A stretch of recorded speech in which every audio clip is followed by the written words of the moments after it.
The Honorable, the Judges of the United States Court of Appeals for the Fourth Circuit. Oyez, oyez, oyez. All persons having any manner or form of business before the Honorable, the United States Court of Appeals for the Fourth Circuit are admonished to draw nigh and give their attention, for the court is now sitting. God save the United States and this honorable court. Be seated.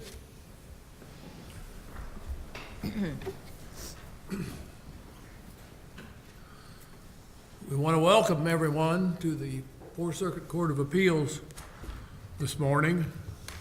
It's good to have you here. We got 4 interesting cases and a pre-law class from James Madison University and a lot of good lawyers. We're honored to be with you. And with that said, in the first case, it's the United States versus. Well, but I'm sorry. Before we get started, Judge Floyd and I want to acknowledge that it is your birthday today. So, happy birthday, Judge King.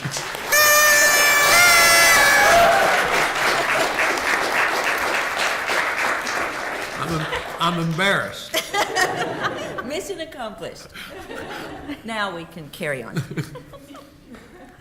In the first case, United States versus Wheeler.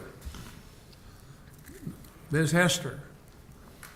Good to have you back, Ms. Hester. Thank you, Judge.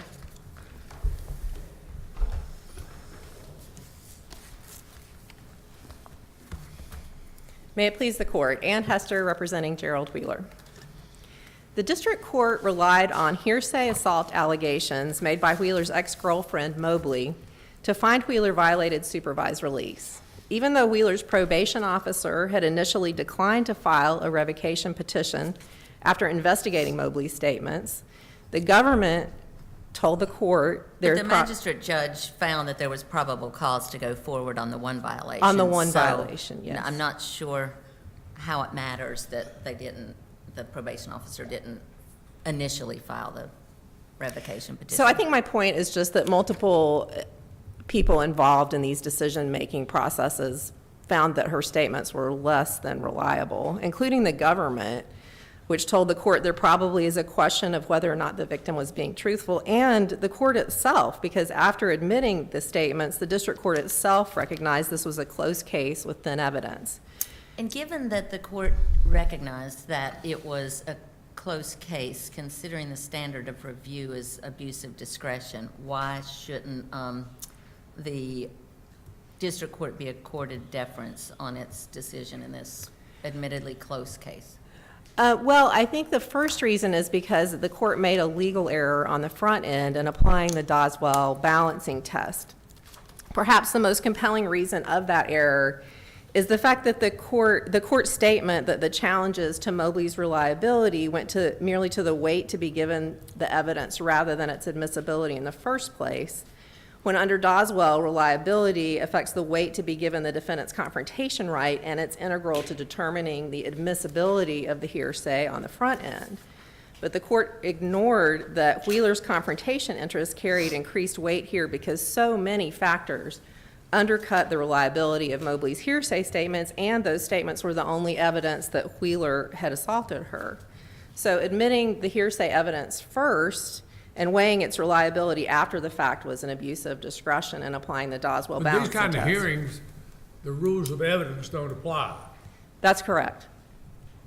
But while the rules of evidence don't apply, Rule 32.1 specifically applies a presumption that hearsay evidence is inadmissible unless the interests of justice require it. And in Doswell, this court said that the government has to show good cause for admitting hearsay evidence. And actually, the court made another legal error when it presumed that Mobley's hearsay statements were admissible and then shifted the burden to Wheeler to establish good cause for not admitting them when Rule 32.1 presumes that the hearsay is inadmissible and requires the government to establish good cause.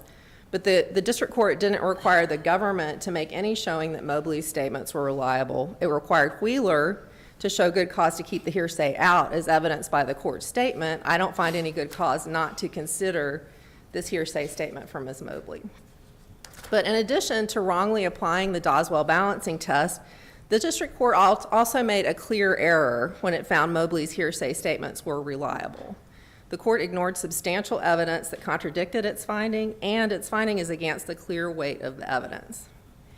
It's really impossible to square the district court's reliability finding with its later statements that this was a close case with thin evidence, which could only refer to He Mobley's also called it a reliability. thin case, didn't he? He referred to it as thin evidence, and he twice referred to it as a close And, case. But beyond, And that goes directly to this abuse of discretion situation. He heard the testimony, we didn't. he heard the testimony, but where the only evidence connecting Wheeler to Mobley's injuries were these statements, and the court is saying Well, that I thought she was beat up a little bit, she had a very slight injury to her lip. to her lip, That was it. and that was what the allegation was, wasn't it? So we're not disputing at That this he stage. slapped her hard or hit her? or We're not something? disputing at this stage that she had a slight injury to her lip, but if the court views The question is, the question who is did it? how she got it. Right. And the district court ignored substantial evidence that was undercutting her statements about how she got it. First of all, the court ignored evidence that she had lied to law enforcement repeatedly. In addition to the fact that she shifted back and forth on her story about this happened, the probation officer testified. She didn't want to cooperate, she didn't want to come to court, isn't that right? It appeared that, it appeared that, yeah. She Well, I never mean, said she wouldn't come to There are court, but actually not one, but two absent witnesses, because the cousin also the didn't. cousin appear. hung up on the probation officer and then changed her phone number to avoid talking to him, and the court didn't take that into account. But it also didn't take into account the probation officer's testimony about the number of times that she lied to him when he was speaking to her.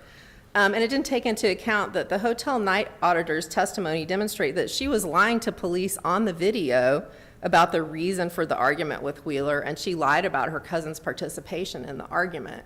So as the night auditor described it, there were three people involved in this argument: Mobley, her cousin, and Mr. Wheeler. And the reason for this argument was because Wheeler had accused Mobley of trying to defraud the hotel, which gave Mobley a reason to retaliate against him. There was also evidence that Mobley was using the assault allegation to extort money from Wheeler, and that she reached out to Wheeler's probation officer to reassert the assault allegation around the time when he cut off contact with her. And again, the court ignored the behavior, not just of Mobley, but Mobley's companions on the video that suggested that she was making up this story about being assaulted. So the court considered none of this evidence undercutting the reliability of Mobley's allegations, which makes its reliability finding clearly erroneous. And honestly, Your Honors, if the hearsay statements in this case are reliable, it's really hard to imagine what would be unreliable. The court made a third error when it determined that the government's efforts to subpoena Mobley were sufficient under Doswell. The government hasn't presented a single case in which one attempt to serve a subpoena in person, as occurred here, was sufficient to establish good cause for failing to present a live witness in court. We're asking this court to adopt the Eighth Circuit's rule that when a And witness... we review that for abuse of discretion as well. Correct, which would be either a legal error or a clear error. We believe that the facts and... And you got a judge here that been doing this for 30 years or something. Tried a lot of cases, heard a lot of witnesses, probably hundreds of them. That's what you're dealing with. That's true, but I don't think there's any precedent for insulating a judge's decisions from clear error review and a review for legal error based on the amount of experience that he He's has. extremely experienced. He's extremely experienced. We don't That's right. dispute that. But we're also asking this court to establish as a matter of law, what is the baseline for making efforts to serve a hearsay declarant in this situation. And the Eighth Circuit has adopted a bright line rule that we're asking this court to emulate, which is that when a witness is located in state, at an address known to the government, a single failed attempt to subpoena the witness in person is not a satisfactory explanation for her absence. And I think it would be helpful both to district courts and to the government to know what the baseline is going in, so that they know exactly what they have to do to try to Why should we do serve that? someone. Because the next time, the argument would be, well, you gotta go twice, then you gotta go 3 times. So why don't we just leave it alone and just say, let the judge evaluate whether they made a good effort or not to find the witness? Well, I think the court can do that, obviously, but I think that even without a per se rule, the district court abused its discretion in this case in ruling that the attempts to serve Mobley were sufficient. They had plenty of warning that she was going to be uncooperative. She'd already changed her story a couple times back in July when the probation officer was talking to her. She agreed to meet him somewhere, and then she didn't show up. And it was a single half-hearted attempt to serve between April 6th and September 19th. I mean, he only went there once attempting to serve. He went to her house one time. He texted her several times. And April 6th was when probable cause for the hearing was found, and then September 19th was the hearing. So the probation officer had a long time to He had try and didn't. A long time, and he admitted that he could have staked out her house, and he didn't stake out her house.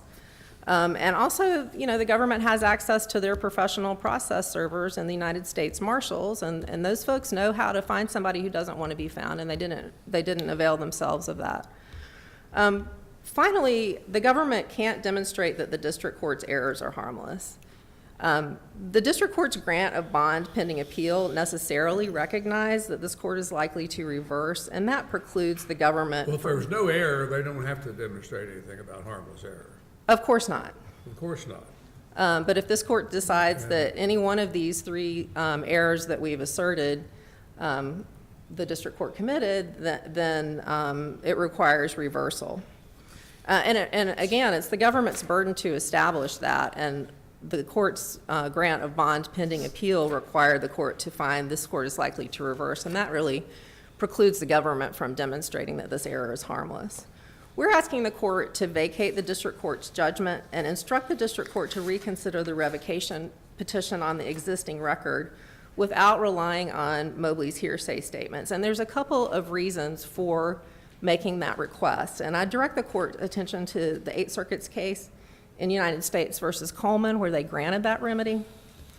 Because here the government knew Doswell, they knew these statements were unreliable and said so on the record, and they didn't try very hard to get her there. And what's more, the government, when the district court offered up the option of asking for continuance, the government declined to ask for that and was ready to go forward on what they had. So I think that this is, under the circumstances of this case, remanding for reconsideration on the existing record without Mobley's hearsay statements is an appropriate remedy. If the court doesn't have any more questions. Very good. You I'll saved some reserve time. Yes. Thank you very much. Ms. Wood?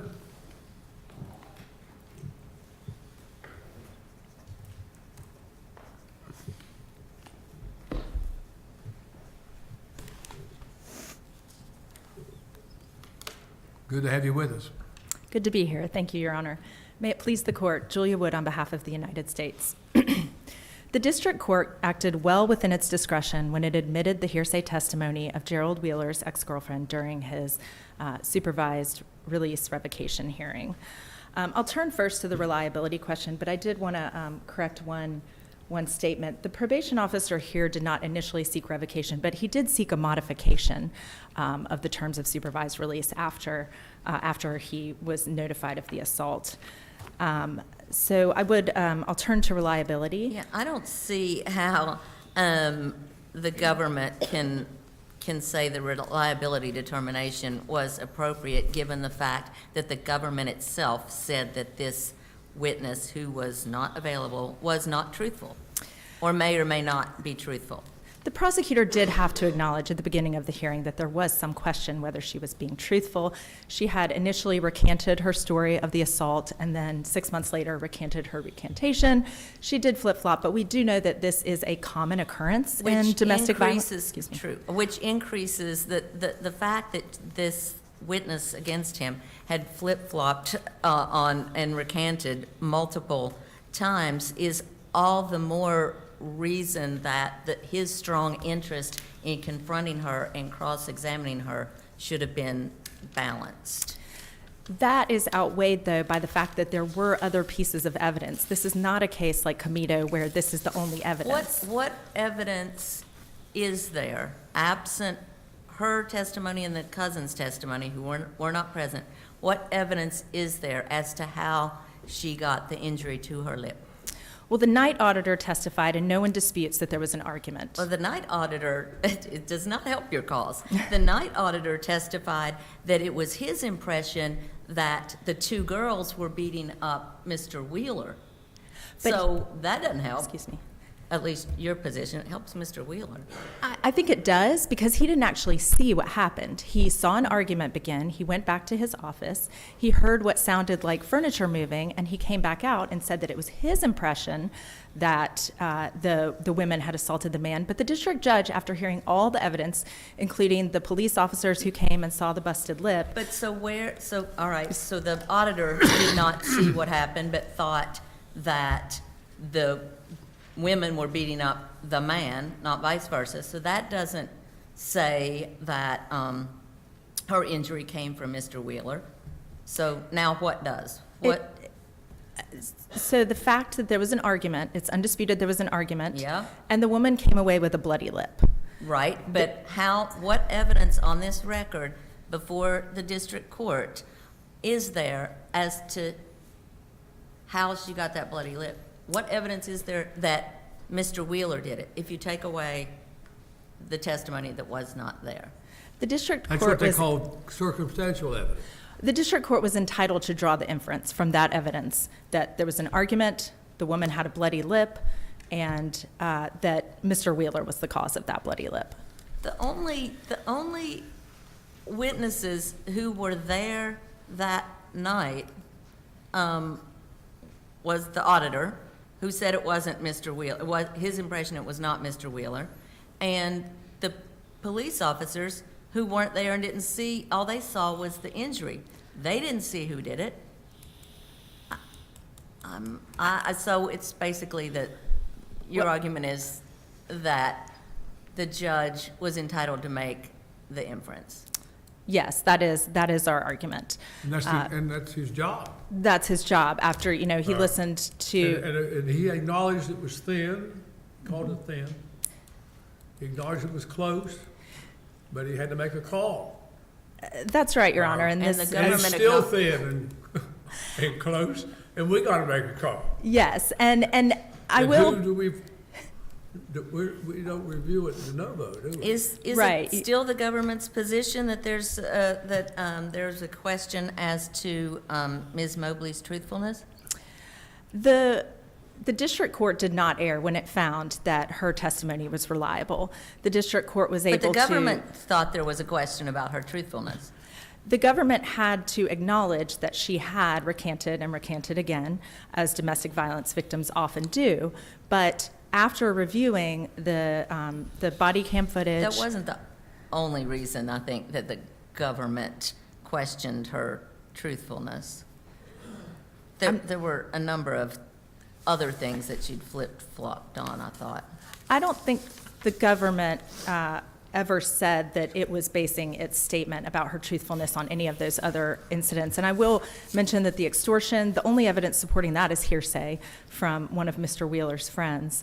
And the incident with her bringing a false charge, the probation officer said at JA 200 that he wasn't even completely sure that that was Miss Mobley. There was another ex-girlfriend in the mix.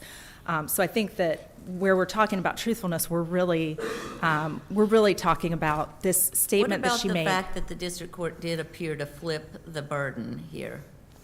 I think the district court, we presume that district courts know the law and apply it.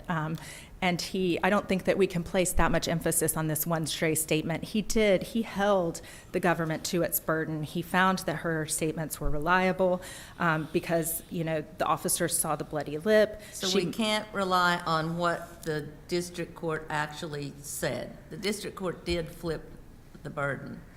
The district court said, I don't see any good cause not to Not to- admit this. Uh-huh. I don't think that we can place, dispositive value on that when the district court otherwise So we can't appropriately. take the district court at its word. We do take the district court at its word, but Then I when, think the district court inappropriately flipped the burden. when you consider everything that the district court said, we're looking at whether this is plausible in light of all the evidence. When you look at everything that the district court said and its application of the test, it went through the reliability analysis, it considered the strong interest in confrontation, and it also looked appropriately at the government's efforts to get this witness in. I'll go through just quickly. I want to make a couple of other points on the reliability. He found that 2 officers testified credibly that she had a bloody lip, and that Well, determination nobody's is due. disputing that she had a bloody lip. The question is, was there any evidence that Mr. Wheeler was the one that bloodied his lip? And then that's where I think that, the judge as fact finder is entitled to draw that inference, and we defer to his. If it's a thin case, that would be enough if it was a trial of the jury to let it go to the jury.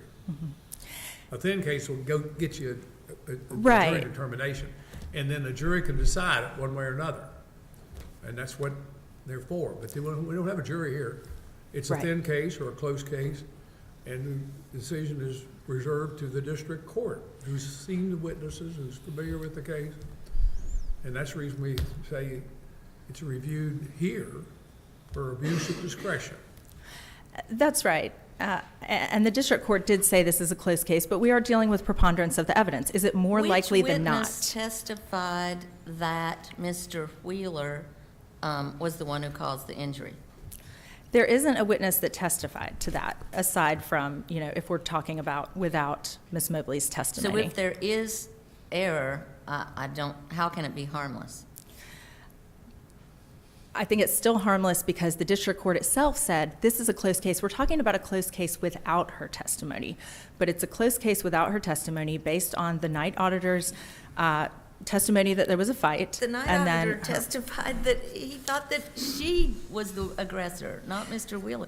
I understand, Not and helpful. I take Your Honor's point, but he didn't see it, and that was just his perception, and the district court had a different perception.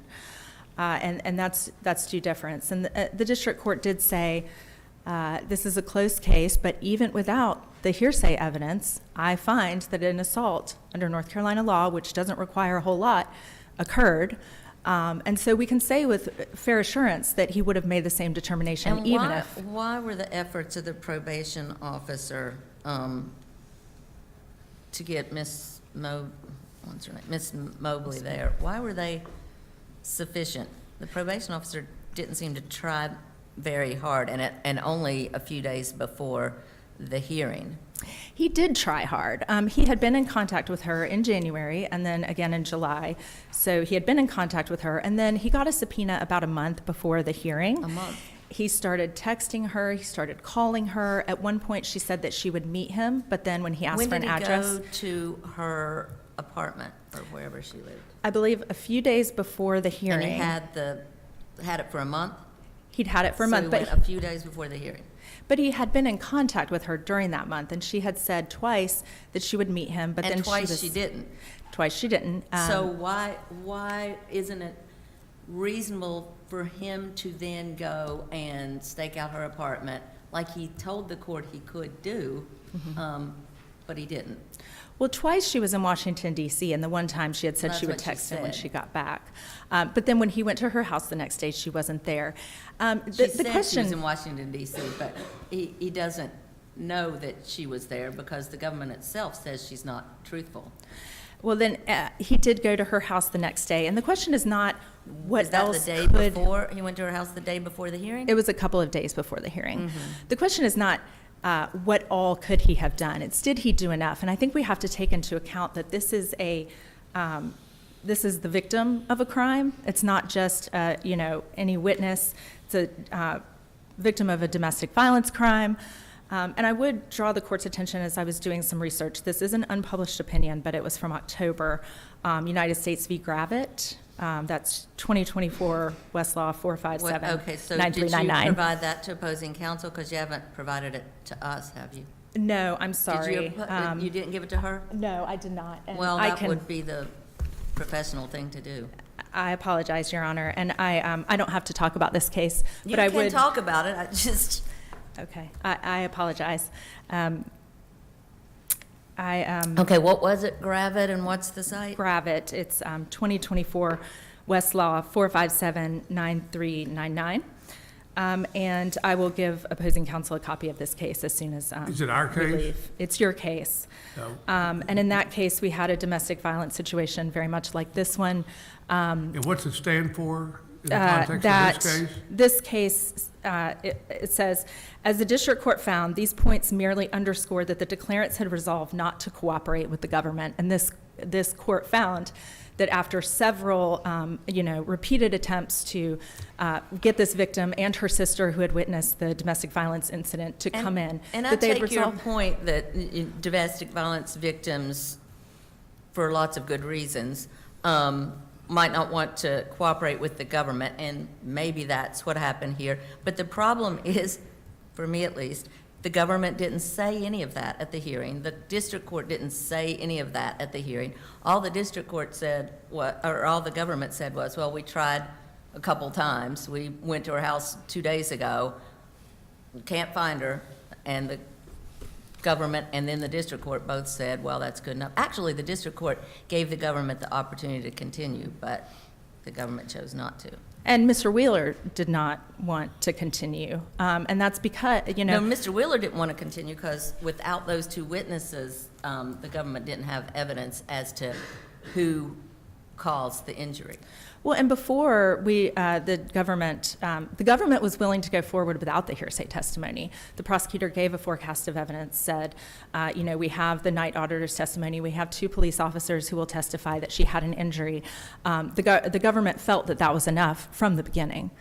That case you're talking about, is that a published opinion? No, it is not. It's unpublished. It's unpublished? So probably shouldn't have brought it up at all. Who was on it? What judges wrote? It was Judge Wynn, Judge what? When? Judge Wynn. Judge Wynn. Judge Wynn, excuse me. I'm sorry, I don't have the, I You can't don't have remember the that? other 3. Yes. Have you given us the number? Yes. Case number? Yes, I can repeat it again if you need it. So did Judge Wynn write it? Is his name on it, or is it per curiam? It was per curiam. Per curiam. Well, you don't know curiam. the other 3 judges, other 2 judges? I'm sorry, I can't, I Okay. don't have it on my. Okay. So I do think that the government did make adequate efforts to get this victim in under the circumstances, and that's why I would urge this court not to adopt the bright line rule that my friend suggests, because these are What's the bright line rule that you're talking about? that well, first of all, I don't think that there was just one failed attempt to serve a Right, subpoena you don't want here. us to adopt And the I bright don't line want you- rule, yes, I but don't- what is the bright line rule that you're talking about? Well, my friend suggested that the bright line rule would be that one failed attempt to serve a subpoena is not enough. I don't think that that's what happened here, and I don't think that a bright line rule is necessary. All this is reserved to the discretion of the judge. That's exactly right. And the facts on these cases differ so greatly that, I don't think that it's appropriate for a bright line rule. I'm sorry, I did find the case. It's Judge Wynn, Judge Traxler, and you were on the panel, Judge I King. was on the panel myself. Yes. It was going to be one of us. I'm very sorry. It's one of my cases. I am.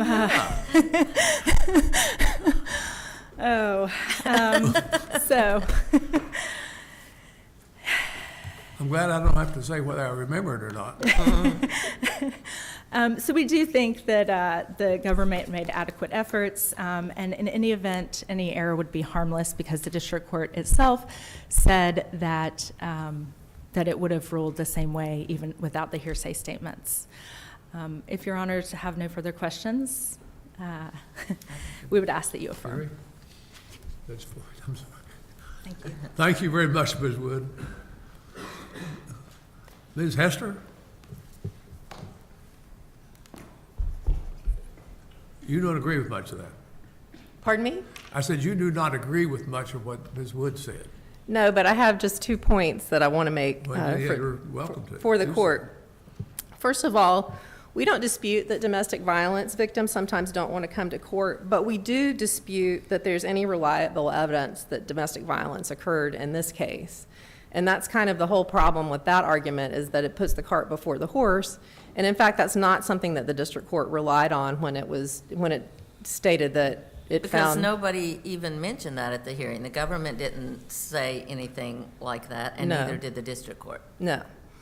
But my second point is, Judge King, you've talked a lot about the district court's discretion, and the court does have The a lot. court has a lot of discretion. It has a lot of discretion. This whole case turns on the However- district court's discretion. That's all it is. Correct, but the district court, He knows more about this case than any of us could know. the district court has a lot of And discretion, he didn't come over on the pickle boat either. but the district court does not have discretion to ignore this court's decisions. And that's He's not what, just an experienced judge of 25 or 30 years.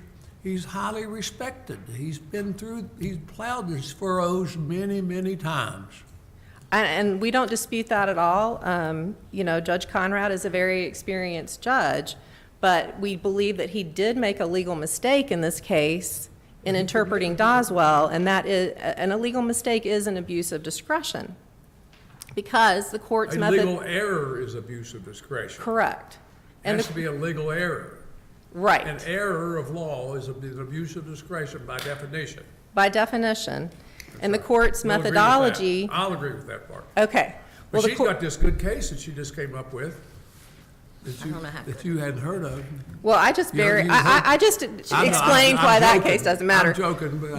But the problem here I was was trying that. to be funny. It's on my birthday, too. But the problem here is that the court's methodology directly conflicts with Doswell, because if the evidence is thin, and that evidence is these out-of-court statements, If then the that. evidence is thin, we generally, under the law, defer to the fact finder.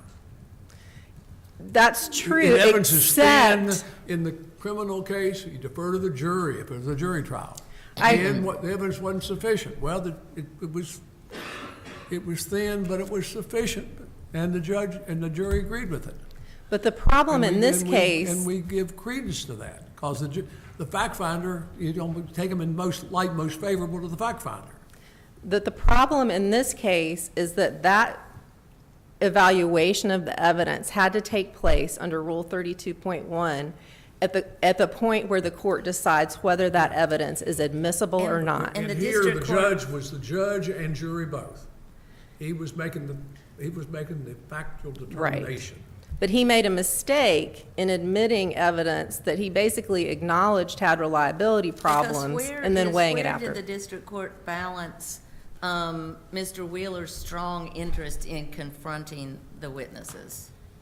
There's no evidence that the court did that. I mean, he acknowledged that there was an interest. He suggested it was diminished because this was a supervised release revocation hearing. And then he didn't consider the importance of the statements to the issue, and he did not consider the questionable reliability of the statements when making the admissibility determination. And that's when that has to happen. It's a whole different kettle of fish if the witness is present in court, Your Honor, and that's the point where the court can take thin evidence and find a violation. But with the witness absent, Two witnesses were absent. with the witnesses absent, the court had to make this reliability He determination. has to make the reliability determination. And the rules of Before evidence- admitting it. The rules of evidence about hearsay don't apply. And even in trials, as you know, they got, in these rules about hearsay, we got lists of exceptions. I mean, they just innumerable. You got, oh, it's hearsay, Your Honor, yeah, but that's over here, there's an exception. There's always an exception. Most all the hearsay comes in at the trial. Agree, generally speaking, Anymore. but in this case, Judge Conrad did not find that any hearsay exception applied. Well, he didn't, but that wasn't asked to. He was. Well, actually, he was asked to, and he didn't. You know that he's the judge and jury, and he understands what the law is and what's going on. However, And he, he's seen hundreds or thousands of witnesses and heard hundreds or thousands of cases. yet he did make a mistake in applying the Doswell rule in this case, Your Honor. I see I'm out of time. Thank you very Thank you. much, Ms. Hester. It's always good to have you here. Thank you. Appreciate you.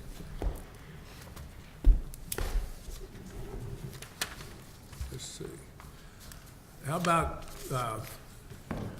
we take this case under advisement and Judge Thacker and I'll come down and greet counsel. I'm going to ask counsel to come up and greet my friend Judge Floyd.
You can be seated.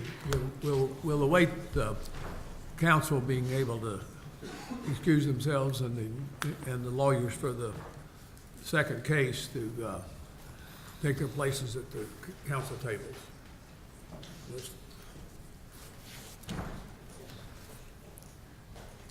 Stand easy or sit easy.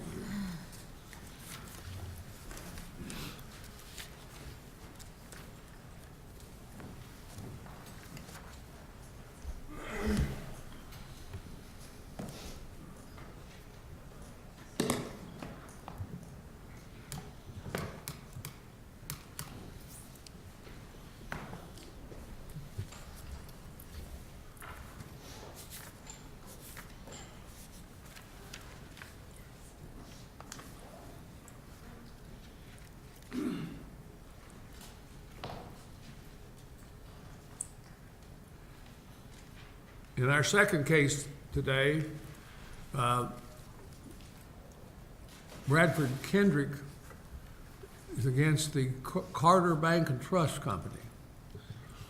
And Mr. Kendrick is represented by Mr. Grimes. Yes, Your Honor. Mr. Grimes, good to see you. Good to see you, Judge. May it please the court, before I begin, I'd like to introduce Kaylee Gordon Shop, a new lawyer with my firm. This is her first time appearing before the Fourth Circuit, her first time observing an argument before the Fourth Circuit as well. We're good to have you with us as well. Thank you. May it please the court, this is an age discrimination case from the Western District of Virginia. It comes before you on summary judgment. The district court erred by failing to permit Mr. Kendrick to depose board chair and GovCom chair James Haskins. In our view, Mr. Haskins may be the most important witness in this case. He received Mr. Kendrick's age discrimination complaint in February of 2017 and told Kendrick that he would investigate it and get back to him. He never did. He knows, therefore, about the investigation and its outcome. He knows which witnesses were interviewed and what was said. He also has information concerning the termination of Kendrick's employment. Did he seek to depose him as his first witness? Pardon me? Did he seek to depose Haskins as his first witness? We sought to depose him. I think it was our first witness. I don't want to tell you wrong. But you got him deposed? No, we never deposed him. That's the problem. I see. We never deposed him. He would have been our first witness. The defense fought it tooth and nail. That's why we're here. To quote from Hamilton, he was in the room when it happened. There's evidence that the board made the decision to terminate Mr. Kendrick. Haskins knows who made the decision to terminate, when it was made, and why it was made. He also knows whether there was any discussion of severancing Kendrick back in January 2019 when Kendrick was put on a severance list, and why he was not severanced then. He also stated that we need young people on the board, and while that is not actionable in and of itself by any means, as Judge Conrad stated, and I assume this is the same Judge Conrad you were talking about in the previous. not. It's not, okay. There are two Judge Conrads, there were, and you had a Judge Conrad in Virginia in Roanoke. Yes. And I think that this, in your case, we're talking about the Roanoke Judge Conrad. The Roanoke Judge In Conrad. the last case, we were talking about the North Carolina Judge Conrad. Thank you, Judge King. I'm talking about Glenn Conrad, who passed away from Yes. cancer some time ago. Wonderful man, wonderful judge. Wonderful man, glioblastoma. Well, I diverge. He said that statement could be reflective of the bank's overall view of older workers. That was the value of it, according to Judge Conrad. It does not matter that Jim Haskins is older himself. Of course he wants to keep his job. He makes $100,000 a year attending monthly board meetings. He's a big fish in a small pond, Martinsville, Virginia, and he enjoys the perks. In addition, it was natural for Mr. Kendrick to have gone to Mr. Haskins. Haskins or his law firm had represented Mr. Kendrick for more than 30 years. Mr. Carter was dying of cancer. Again, the timeline, Mr. Kendrick went to Haskins in February 2017. Mr. Carter died, the founder of the bank, on April 7, 2017. When was the bank founded? 1986, I believe. It was. Okay, and the founder put his name on it. That's where we get this name. Was a series of smaller banks gathered, eventually became Carter Bank and Trust. Yes, Worth Harris Carter Jr. is the founder and the CEO of the bank. Yes, sir. Without Haskins' deposition, Kendrick never had a fair shot at discovery. We were hamstrung throughout this litigation, and you don't have a complete record. The district court's reliance, and this is an error of law, the district court's reliance on the judge-made apex doctrine and the Shelton test were misplaced. This case presents this court with the opportunity to decide whether this circuit wants to adopt those two tests, the apex doctrine and the Shelton test. Neither doctrine has been expressly recognized by this court. But this is an error of law, the district court's reliance on those cases. Shelton, for example, was clarified by the Eighth Circuit in 2002, and Pamida, if I'm saying that right, P-A-M-I-D-A, it's in the brief, versus E.S. Originals, the Eighth Circuit clarified that Shelton only applies when a party seeks to depose opposing counsel about current litigation and other matters involving the strategy of the current litigation, not when it applies to decisions made by someone who wears two hats, as in this case, which is exactly what the case is here. Nor does the apex doctrine apply. That doctrine applies, let's say I wanted to depose, just for example, the CEO of Walmart who had nothing to do with the employment decisions at issue. I could see how the apex doctrine may apply to bar that deposition.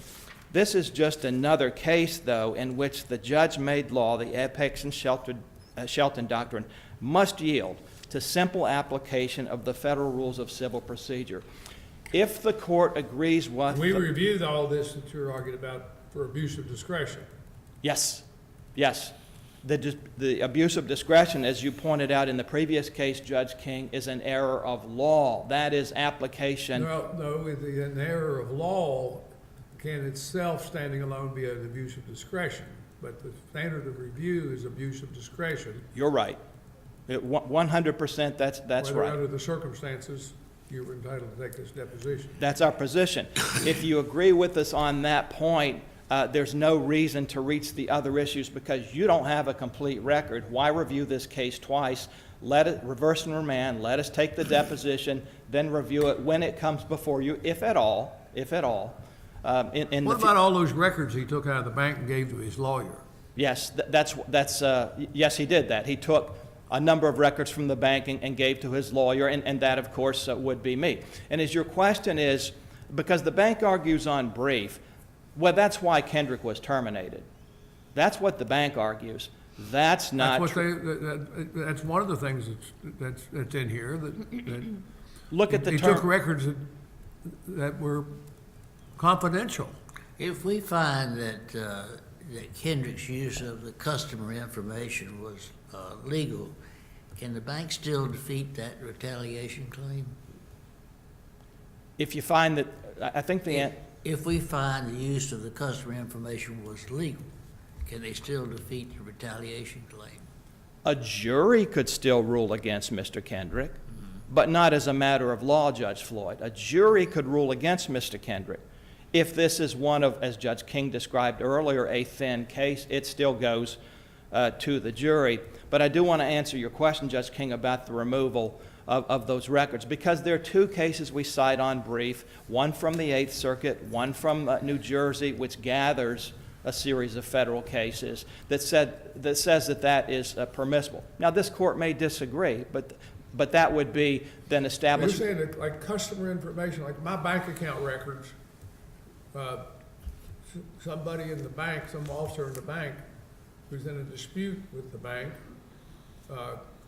could take my records and give them to his lawyer and use it in connection with a dispute at the bank. The customer seems to be, ought to be, that kind of information seems to me that ought to be guarded carefully. But that's not what was done here. If you That look, was not what was done here. N- It's if- just what sounds like was done here. they made a good job of arguing that, but that's not the case. So what is it you say was done with the customer records here? The customer records were taken by Mr. Kendrick. He gave them to not the customer records, the documents. The documents were taken by Well, those are Mr. records. Kendrick. And given to you? Yeah, that's correct. That's just exactly what Judge King just said. But that's not customer account bank information. That's not considered. Well, What any of was it? If the fact that my name is, that I'm a client of the bank, the fact I have a bank account there. Look, I don't know what business that is of the public or outside the bank. that's not what was published, Your Honor. If you look at Confidential Exhibit 1, and if you look at what's in that and compare that to the bank's confidentiality policy, what's in that exhibit primarily is discussions of Kendrick's performance. That is Coursoft. Primarily, you said. Yes, sir, primarily. Understand that what was happening at the time is the bank was replacing its operating system, something called Coursoft. That was Mr. Carter's baby. He owned a They one-half. were upgrading their records maintenance system or their computer records or their systems, technology. Operating system. Yeah. Technology was passing up your client, is what they say. And they got somebody else in there to upgrade things. Right. There is a stereotypical categorization that older. And he didn't like it, and he took a bunch of records and gave it to counsel and brought it during a lawsuit. Those records help refute the argument that he was not doing his job. The issue was yes, Judge Where's Thacker. what's the JA site for Confidential Exhibit 1 that you were talking about that show us the kind of thing that he took? I'm speaking from memory. JA 2285, I believe. Okay. JA Excuse me, 22 what? That's the 85. termination letter. 2285? Yeah, I'm wrong. That's the termination okay. letter. It's in sealed volume 10, Judge Thacker. Okay. It's a concealed volume. Sealed It's volume 10. Sealed. Sealed volume 10. Okay. Sealed volume 10. And it was sealed because it was deemed confidential. I guess the bank moved to seal it all? The bank moved to seal it. We didn't oppose that. They can file a But sealed volume. But initially, you made allegations about it. Allegations about the contents. Exhibit 1 was filed with the district court as an exhibit to the amended complaint. Yes, sir. Yes, sir. And filed publicly. Filed on PACER. Yes, sir. And That's then what they removed. say. And I guess opposing counsel can tell us. So it's a public record. For a while. It was, for a while, it was a public, so it's still out there in internet land. No, Judge King. It's not still out there. Immediately, understand the way this happened. I went to Mr. Haskins' office They let us examine, I don't know what it was, a dozen. Now, you're making yourself a witness now. Well, you have to, okay. So we asked Haskins, he is. tell us what is confidential. Tell us what is confidential. And they wouldn't tell us, so we filed. Did they say it was all confidential? No, they didn't say any of it was confidential. So we filed a motion for a protective order, which is unheard of in the world of employment law. For the defense files the motions for a protective order. And so only then did we know what the bank considered confidential. And yes, it was on PACER for a period of time, but they asked us to remove it. It was immediately removed. Exhibit 1. Did appellant obtain those documents through discovery, or did appellant just take them from the bank? Both.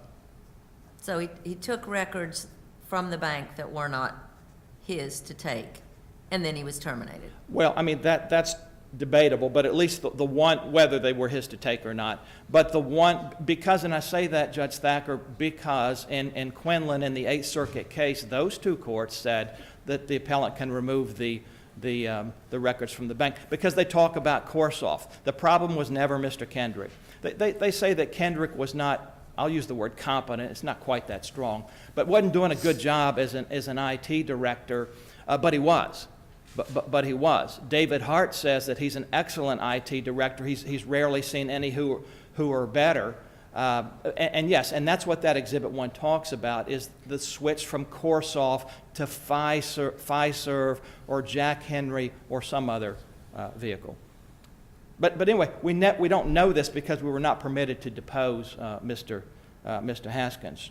As I said, And nobody else you couldn't have obtained that information that you wanted from Mr. Haskins through another source? No.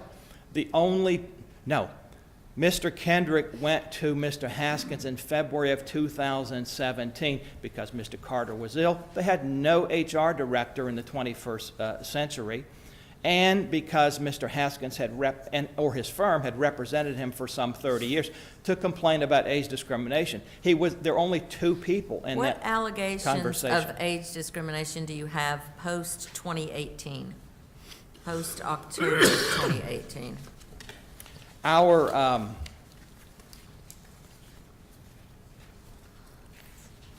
Yes. Our position is the decision was made to get rid of the older workers when Litz Van Dyke took over. He took over in July of 2016, and the plan was hashed in July in 2000. Right, but anything, yeah. Any allegation pre-October 2018 is time barred. It's the events themselves are time barred. For example, the promotion, the hiring of Matt Spears, time barred, but it still comes into evidence under National Railroad. It's all evidence of age discrimination under National Railroad. But to answer your question, and I have to go back in time, you ask, since you wonder if there's any direct evidence of age discrimination from 2018 forward, and I have to say that there's not. That there's no direct evidence of age discrimination. But here's the history that led up to the termination of Brad Kendrick. That answers my question. All right. And if you want to talk, as far as I'm concerned, I don't have any other questions. If you want to talk about the history of everything, maybe on rebuttal, unless the other two judges have questions. My goodness. I see that I'm out of time. Yes, sir, I'll stand down. Unless there are any other questions now. No, you go right. All right. Judge Floyd? No, you saved some time. Yeah. Mr. Tower?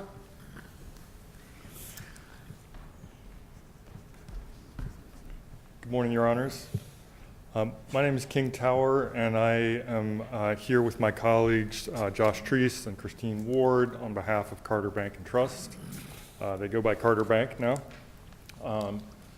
Your Honors, I think the first issue, obviously, that Mr. Grimes raised, I'll address that first as well, which is that the purported deposition of Jim Haskins was raised with the court. The magistrate judge at the time, Judge Ballou, ruled without prejudice that Mr. Haskins' deposition could not be taken initially.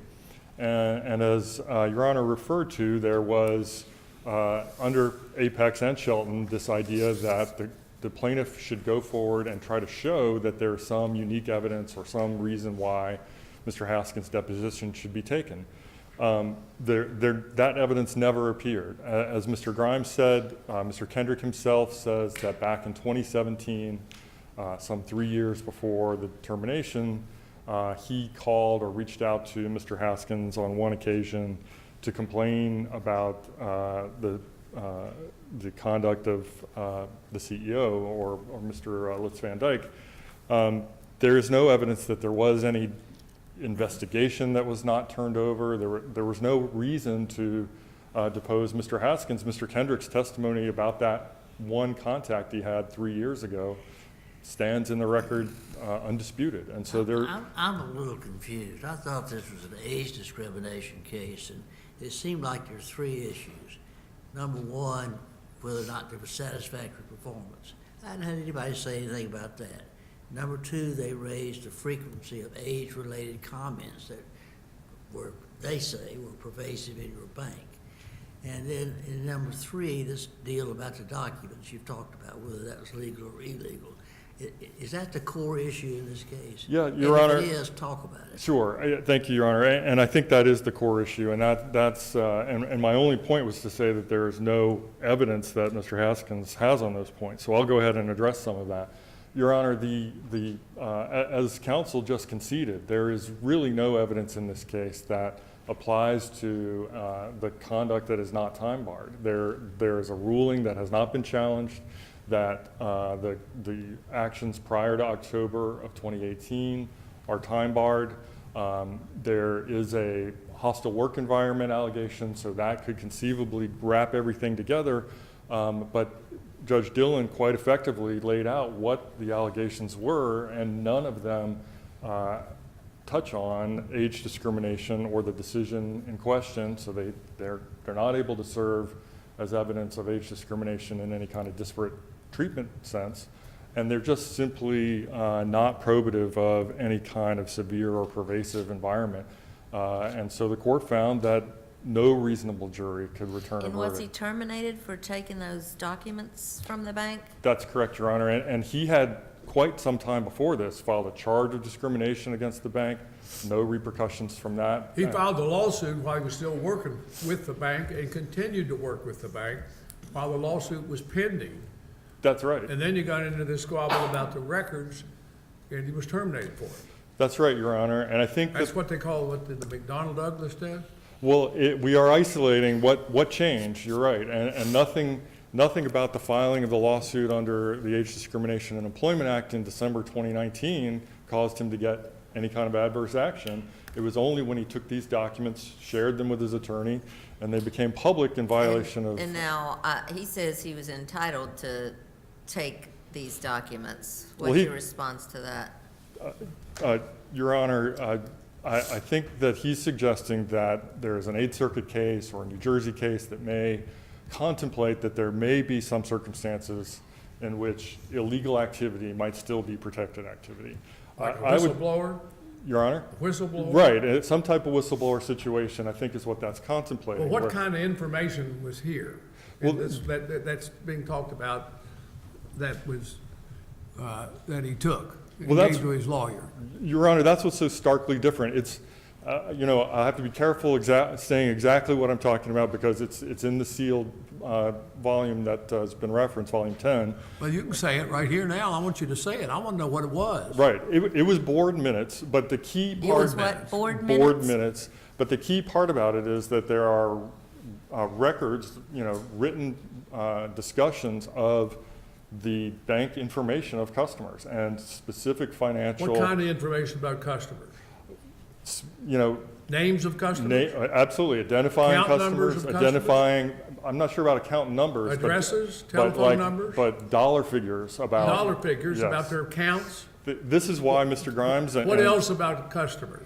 Whether they will be, a good bet for the bank and just strategy about doing business with these customers and All their right, personal but- but- accounts. But more So perhaps specifically about whether- the customer's confidential information. What about confidential information that belongs to customers? Right. Well, I mean, the fact that they are involved in these transactions, and I guess. Loan records?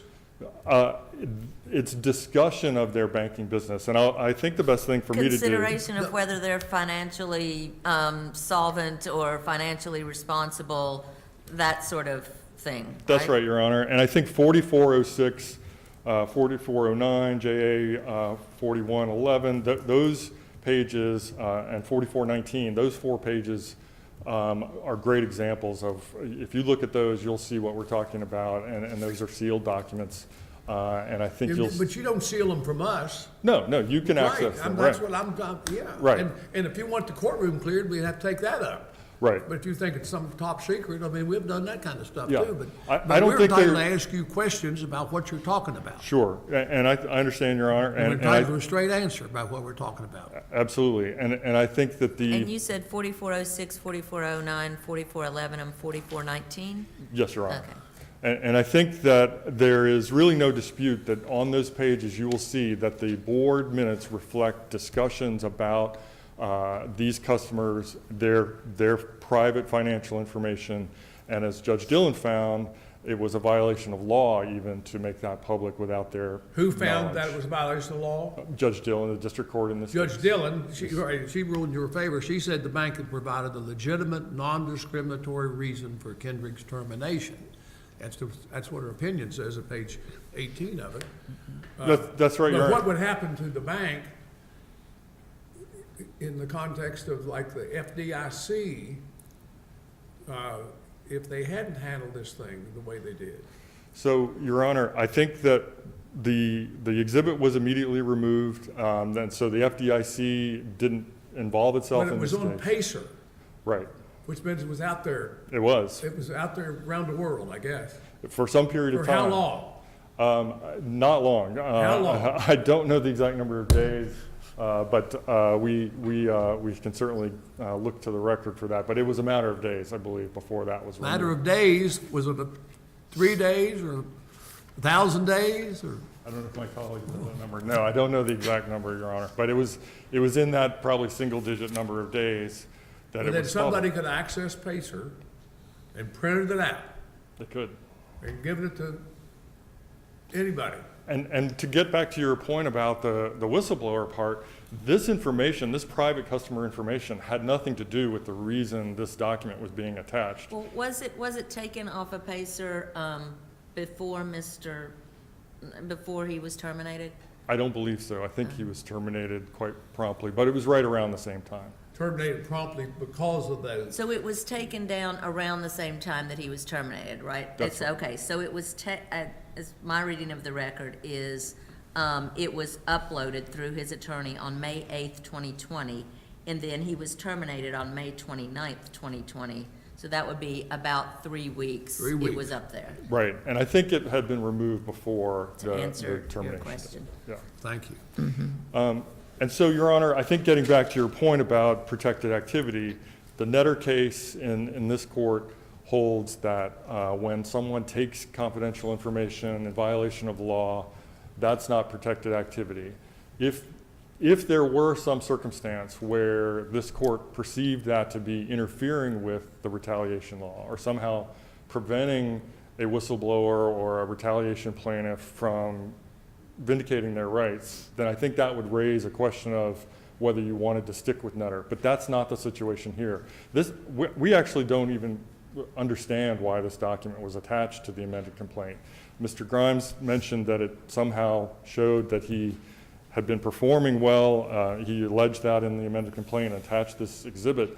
It doesn't matter whether he intentionally did it to disclose customer information, but it certainly has that appearance. In any event, this doesn't raise the case where the person took information that was confidential and that was what they were using in the participation or in the opposition activity that they engaged in.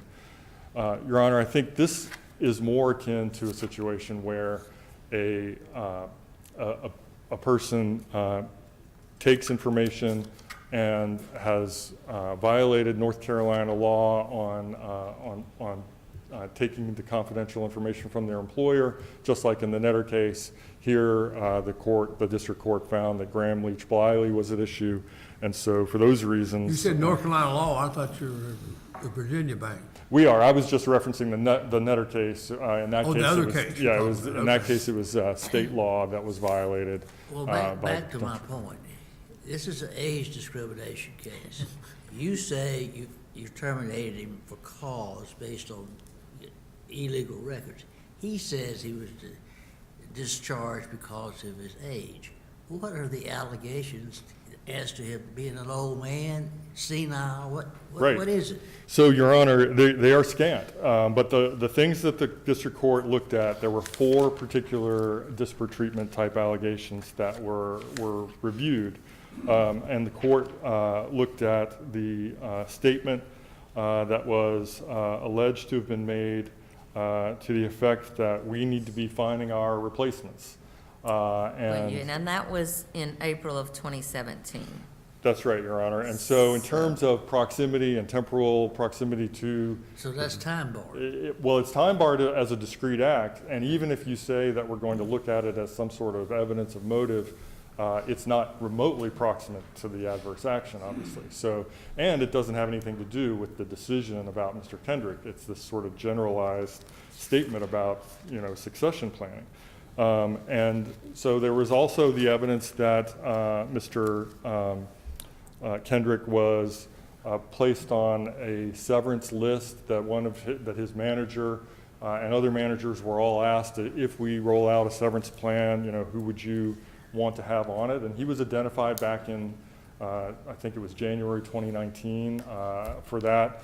But that never came to fruition for anyone. That was just never acted upon. And there is no evidence that has anything to do with any adverse action that was taken against Mr. Kendrick. In contrast, it was days after the bank became aware that he had wrongfully taken these documents, given them to his attorney, and caused them, we believe, to be placed on PACER. I don't believe that you should credit. Did you say lawfully or unlawfully? Taken unlawfully. I want to make sure you got the right word. Thank you, Your Honor. And I think that there is one other thing in the appellant's brief that seems to imply that because the attorney filed the claim, that somehow that means Mr. Kendrick is not responsible for it. Obviously, we don't think that's true. We think Mr. Grimes was acting as his agent, as his attorney at the time, that he is responsible for that. But really, the key, I think, is the exhibit that was filed simply revealed the wrong that had already been done by Mr. Kendrick in taking the document and giving it to his attorney, and that was, from our perspective, the but-for cause of the termination. It wasn't anything to do with age, because there are these very scant allegations about age that I think effectively, Your Honors, the appellant is conceding that there's not enough evidence by putting so much emphasis on this deposition that wasn't taken. I do want to return to that for 1 minute, just to be able to say that it is also in the record that Mr. Grimes went back and asked for additional depositions in addition to those allowed by the rules. He was granted that by the magistrate judge. At the time, he still had 5 depositions to take.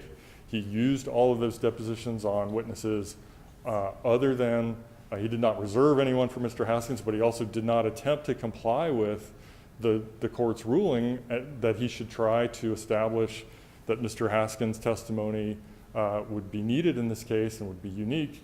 He didn't take any board members other than those who were executives anyway, Mr. Van Dyke and Ms. Karavitakis. And so for those reasons, he failed to show that Mr. Haskins' deposition would have had any relevance. He also then didn't raise the issue again until after discovery had closed. He did bring the issue back up, but by this point, discovery is closed. He's used all 11 of his depositions that he'd been given, and the court didn't find any reason to reverse itself and did not allow the deposition to be taken. But it's immaterial in our view because there's simply no indication that anything Mr. Haskins could say about what he did after he was called in 2017 would affect the outcome of this case that was filed years later, one way or the other. So it looks like an attempt to just try to take a deposition of trial counsel, and he did, Mr. Haskins, of course, withdraw from the case early on, but he was trial counsel in this case at the time of the termination. When Mr. Kendrick was terminated, Jim Haskins was the attorney representing Carter Bank in this case. And so that's why the court wanted to exercise its discretion to tread lightly about whether to allow that deposition.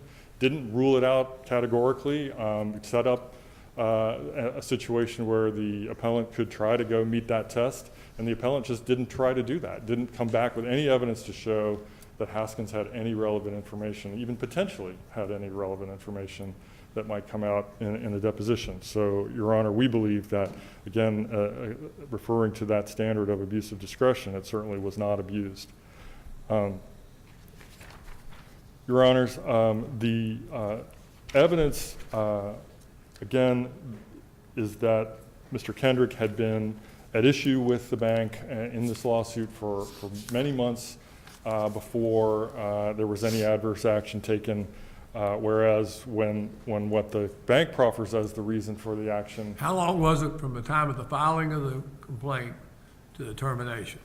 So it was, I guess, roughly 5 to 6 months, Your Honor. It was May that was the termination, and the case was filed in December the year prior. But the charge of discrimination had been filed in August of 2019. So really, he had been, in that situation where he was engaging in that protected activity, which he was entitled to do, and not being retaliated against for months and months. And it only changed when he was revealed to have taken these documents and shared them with his attorney. And again, even just the sharing with the attorney before you get to filing anything is a violation of law and shouldn't have been done under the bank rules as well. Your Honor, I think that there, as I said, there is a good reason to follow the Netter decision in this case and to find that this is a situation where the plaintiff is not engaged in any protected activity. Even if you were to determine that there was protected activity, and certainly the filing of the case itself is protected, there's no causation evidence. There's simply no evidence. And even if you resolve all inferences, reasonable inferences in favor of Kendrick, and disputed evidence in his favor, the district court correctly found that no reasonable jury could have come back and found that this decision was based on age or was based on any protected activity. I'll mention one last thing, Your Honors, and of course take any questions you have, and that is that there is one other element that's complained about, which is not getting performance evaluations, really 2019 and 2020. He was only there until May of 2020. The district court correctly found that there was no evidence of any impact of those reviews. Effectively, the full record really shows that Carter Bank didn't have any systematic process of doing performance reviews until it hired its current chief HR officer, and that those were rolled out over time, and basically 2020 was when they finally kind of got those straight. So he did not get a review, that's true, did not have any impact, and shouldn't be considered an actionable item, an adverse action, and even if it were, there's no evidence that the reason he didn't get a review had anything to do with his age or any protected activity. So for those reasons, Your Honor, we would ask that you affirm the district court and rule that the decision should stand as it is. Thank you very much, Mr. Tower. Thank you, Judge King. Mr. Grimes?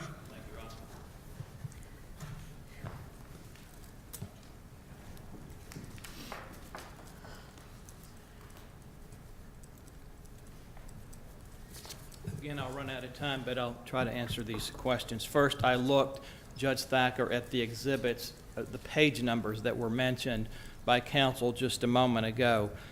Page 4406, there's nothing about a single customer name, account information, loan information, nothing. 4409, same thing, nothing there about loan or account information.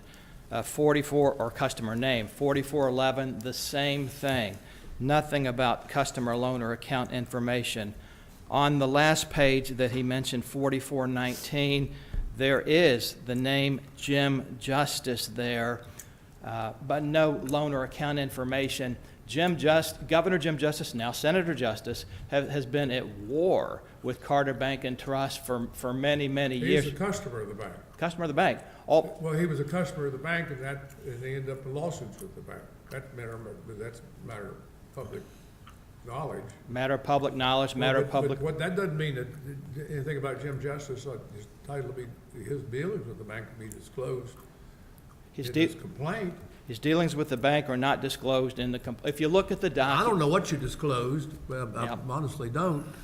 But the fact that Jim Justice's names were coming up here, I don't know how you can say that that's proper. The What was bank, the point of uploading all this stuff to Pacer?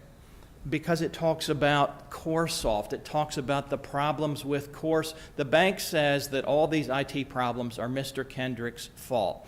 CoreSoft was Mr. Carter's baby. He had a half interest in it. And Mr. And Carter, so if we look at the pages that opposing counsel gave to us, we'll see that they talk about CoreSoft? no, that's the pages they didn't tell you about. I mean, I can tell you the Okay, CoreSoft well, pages. so why did you upload the pages they referenced if they don't talk about CoreSoft? What was the point of that? It was a document. The entire document was uploaded, whatever it was, 10 or 12 Just pages. willy-nilly upload the whole That was done. bank's board Yeah. minutes. And by the way, to answer your question, Judge King, it was removed within a day, within 24 hours. What was removed? The document that the defense asked to be removed was removed from patient But within 24 hours. So Judge it was- Thacker gave dates 3 weeks. So it was removed on May 9th, is that what you're saying? Within 24 hours, yeah. Okay, so it was uploaded on May 8th, and you're saying it was removed on May 9th? Well, I'm speaking from memory. Uh-huh. It was filed on May 8th, and it was, as I recall, it was removed on May 9th, the following day. As I recall, I'm speaking from memory. Pacer ought to show that, Right. yeah. Or sealed, I don't know what they did, but took it off or Oh, sealed. wait, so you didn't take it off, they took it, they had to take it off? Well, yes. I mean, the court system, the CMECF system, the clerk takes it off. All we can do is ask that something be taken off. Okay, so you asked the day after, you asked on May 9th for the clerk to take it off? Yes. You did? Okay, Well, yeah, we got a call from Mr. Haskins. I'm sure you did. Asking that it be removed, and it was removed, yes. Okay. I'm going to ask you the same question I asked Mr. Tower. I don't understand this. Their defense is you took documents. That has nothing to do with age. The question is, are your allegations that he was discriminated against based on his age? Yeah. Such as he's going to be replaced by a younger man or woman? I mean, I hadn't heard anything about age. Yes, sir, and I'll get there right now. Kervatakis went to Brad Kendrick. Kendrick works in IT. There's a thing that people think that older people cannot learn technology. So Kervatakis goes to Kendrick and says, Brad, how old are you? When was that? I'm 60 years, when was it? Yeah, what year? I think it was in 2017. Okay, After Litz Van Dyke. before October 2018. Right, after Litz Van Dyke started the Young Professionals Group, and he went to him and said, how old are you? I'm 60. Well, you need to be looking for your replacement. And by the way, how old is Diane? She's, whatever it was, 64. And how old is Lee? 63. They need to be looking for their replacements too. So you're too old, you can't learn the new technology, and that's why we're getting rid of you. And that's item one, Judge King. CEO Van Dyke said there are some That was banks. Judge Floyd. Yeah. Judge Floyd, I apologize to you, yeah. I'd like to be 85 too. Yes, Van Dyke noted that there are some banks that have age limits for their board. The bank's consultant, now this is the consultant who was hired by Litz Van Dyke because Litz said, I need to be Was paid. this also before October 2018?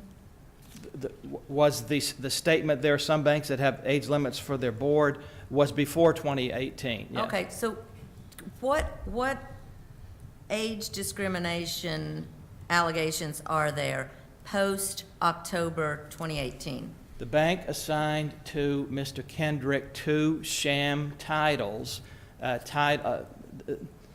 Business Continuity Plan Administrator, and another title, no job duties.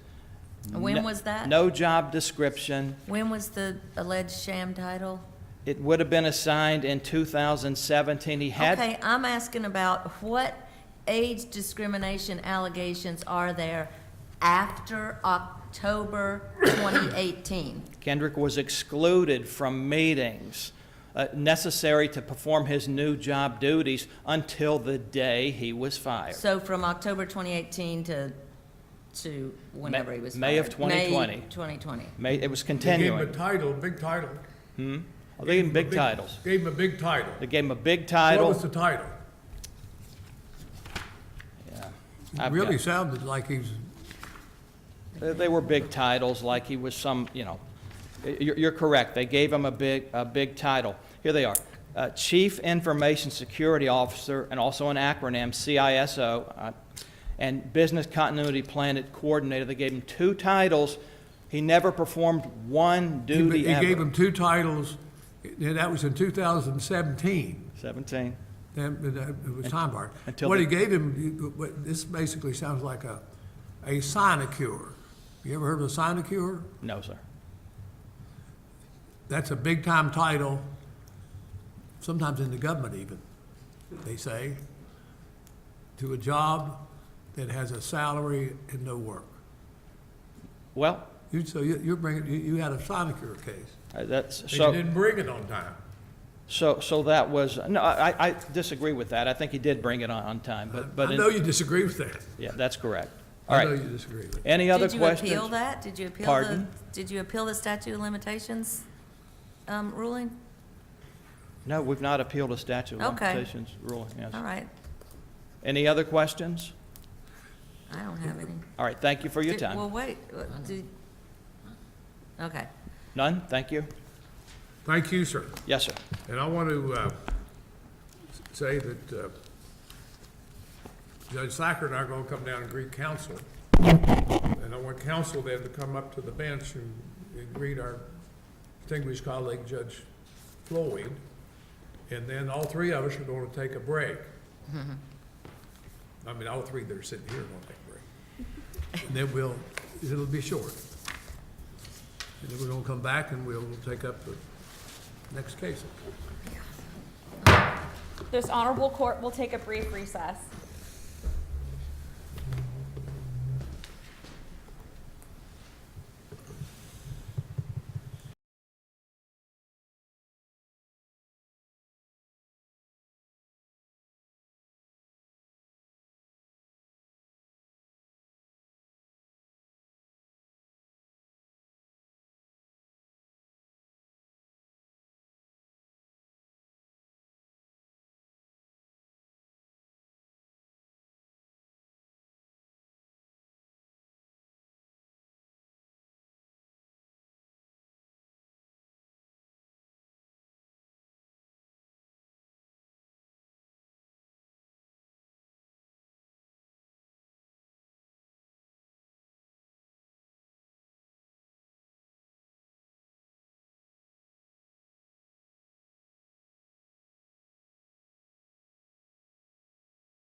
The Honorable, the Judges of the United States Court of Appeals for the Fourth Circuit.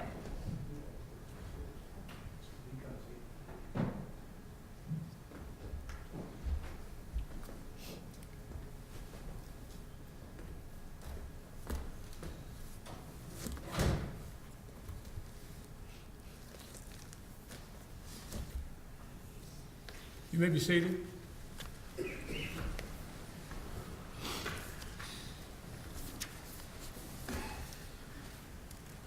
Our next case this morning is United States versus Benton. Mr. Jeremy Thompson. Good to have you with us, sir. Good to be here, Your Honor. Are you court appointed? Yes, I am with the Federal Defender's Office. Well, we appreciate your work and good to have you with us. Thank you. Good morning and may it please the court. My name is Jeremy Thompson and I represent Mr. Benton on what is by my count his 10th and hopefully final appeal to this court. He is currently serving, obviously our contention is an illegal sentence. The government did not file its information pursuant to 21 U.S.C. Section 851A1 before trial. They filed it 9 days after jury selection. Thus, the maximum Now, sentence... when do you say that filing was due? That filing was due before the jury was picked. No, but you said it was due. No, that's what the statute says, before trial. Yes. Now, when was the information supposed to be filed, according to you? Before the jury selection occurred. That's your position. That is our position, yes. All right. And that is the position, the uniform position of all of the appellate courts, other circuit courts of appeals, which have addressed this issue. Before we get to Yeah. what the government did or didn't do in a timely manner, what about what appellant didn't do in a timely manner? You just said that this is the 10th appeal, 10th case, and the first time that he has raised this sentencing argument in 26 years. So isn't that a little late? Not under the scope of the mandate rule and this court's remand for a de novo resentencing. Now, to answer my own question here a little while ago, it was filed on April the 15th, 1998. Yes. Okay. And the jury selection occurred on April the 6th of 1998. And so the filing of the information was 9 days after the jury was selected. The jury was not sworn until the 20th till 5 days later, after the information was filed. Your Honor, there was not much of any reason for Mr. Benton to have raised this issue previously. When did he raise the issue? He raised it when I raised it. When did you raise the issue? I raised it prior to sentencing, to the resentencing before the district. And when what was year that? was that? That was in 2022. What All date? Let me pull up the exact filing date, Your Honor. It was filed on December 15th, 2022. 15th of December of 2022. Yes. Okay. And the trial was in 1998. Yes. So the initial sentencing, I assume, was in 1998. It was in December of 1998, yes. It was almost 24 years to the day that I filed the response to the 851 And so information. Why isn't 24 years later too late? Because the district court was required to impose and consider Mr. Benton's challenge to the 851 enhancement, because the district court could not impose an enhanced sentence under 851 without first assuring itself that the 851 information was timely filed. That is what the text of 851 compels. And all 851 requires is that we file the information before sentencing. And he was being And sentenced he was on... sentenced in December of 1998, you said? Originally, initially. yes. And then, And the 851 information had already been filed because it was filed at the time of trial. yes. At a time of of jeopardy attaching, yes, the 851 information. Certainly had been filed. seems Jeopardy like, attaching, you say? Yes, When did jeopardy attach? when the jury was sworn. And not when it was impaneled, but when it was sworn. But there's obviously a difference between whether jeopardy attaches and whether before trial under 851 is met. Well, there's a difference that in your argument. Yes. There's a position. That's Yes. what you want us to say, there's a difference. Yes, I would like that, yes, Your Honor. And We could say that before trial means when jeopardy attaches, before jeopardy attaches. this court can say. It was filed before jeopardy attached. It was filed before jeopardy attached, yes. And if this court did so, that would be, again, against the other decisions of the other circuit courts of appeals which have addressed the issue, which have all uniformly said that it is prior to jury selection, not jeopardy attaching. Well, we have this case called Susie, which was decided in 2012, and the sentence is too long for me to do it from memory, so I'll read it to you. When a case is generally remanded to the district court for resentencing, the district court may entertain new arguments as necessary to effectuate the sentencing intent, but it is not obligated to consider any new evidence or arguments beyond that relevant to the issues raised on appeal. But the mandate rule has a third exception, which is for issues of manifest injustice, which imposing an illegal sentence would work a manifest injustice. And so even if the district court, so obviously our first position is that the mandate rule did not apply because it was a de novo resentencing on all counts. The government initially took the position that the only thing that this court had remanded for was resentencing on the 922G count, but has before this court acknowledged that what the district court. Why didn't waiver apply? Why doesn't waiver apply? Going back to you didn't raise this for 24 years. Well, the earliest opportunity for it to have been raised would have been at the first sentencing. In 1998. And then after that, it would have been very difficult to raise. But it wasn't raised in the first. It was not. I'm going to come back to the first sentencing in a second. You said it would be difficult to raise. It would, because this court in Beasley held that it's not plain error for a district court to find that the information was timely filed after jury selection.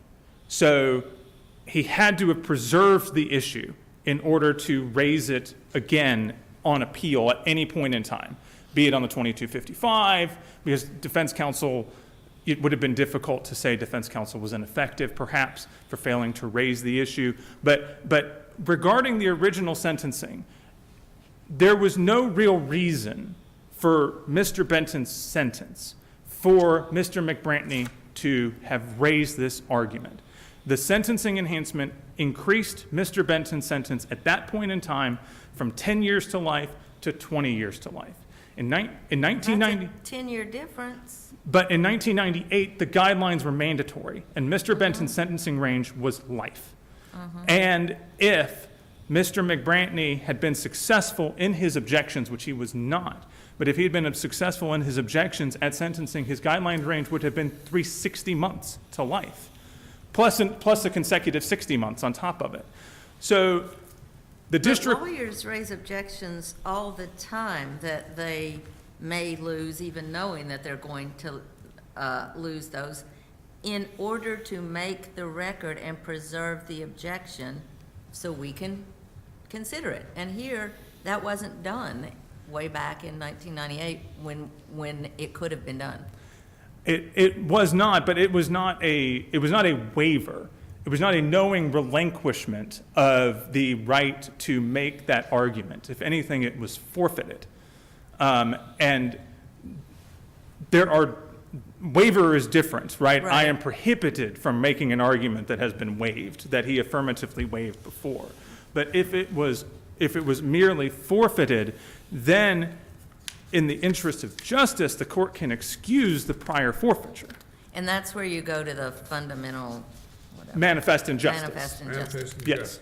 So that's what we have to, if we think that this, if I think that this was forfeited, then I would, in order for your for appellant to prevail, I would also have to find that there was a manifest injustice here, and I guess that would be because the sentence is much higher than it should have been. That is correct, Your Honor. 10 years. 10 years too high, yes. He would not be facing anything higher than 20 years. It was it count one? Was the big, Yes. was the 30-year count or 20-year count, depending on which way you count it? Yes, count one carries either 20 or 30, depending on whether 851 Yeah, but in information. the sentencing order that I looked at, said that, referred to that as count 4. It gave the big sentence to count 4, which I thought you'd be saying was a typo or something. It said, on page 276 of the joint appendix, it says, the defendant is hereby committed to the custody of the Federal Bureau of Prisons for a total term of 360 months as to count 1. Of 120 months as to count 4. So that was in the original sentencing order that this court vacated, that he was serving the 30-year sentence for the 922G offense. And this court found that the ACCA enhancement was invalid. Well, I won't say that bad facts make for bad law. I'll give you that the other circuits have said, we have not interpreted what before, the phrase,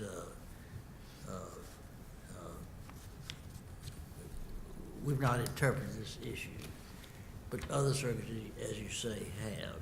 And if we were to depart from that, we obviously would create a circuit split, and we probably would look bad on that point.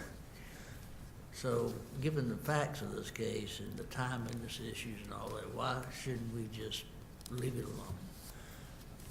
Well, because Mr. Benton is serving, and obviously, again, our position is he is serving an illegal sentence. And so, Well, he's already served 6 beyond the 20-year.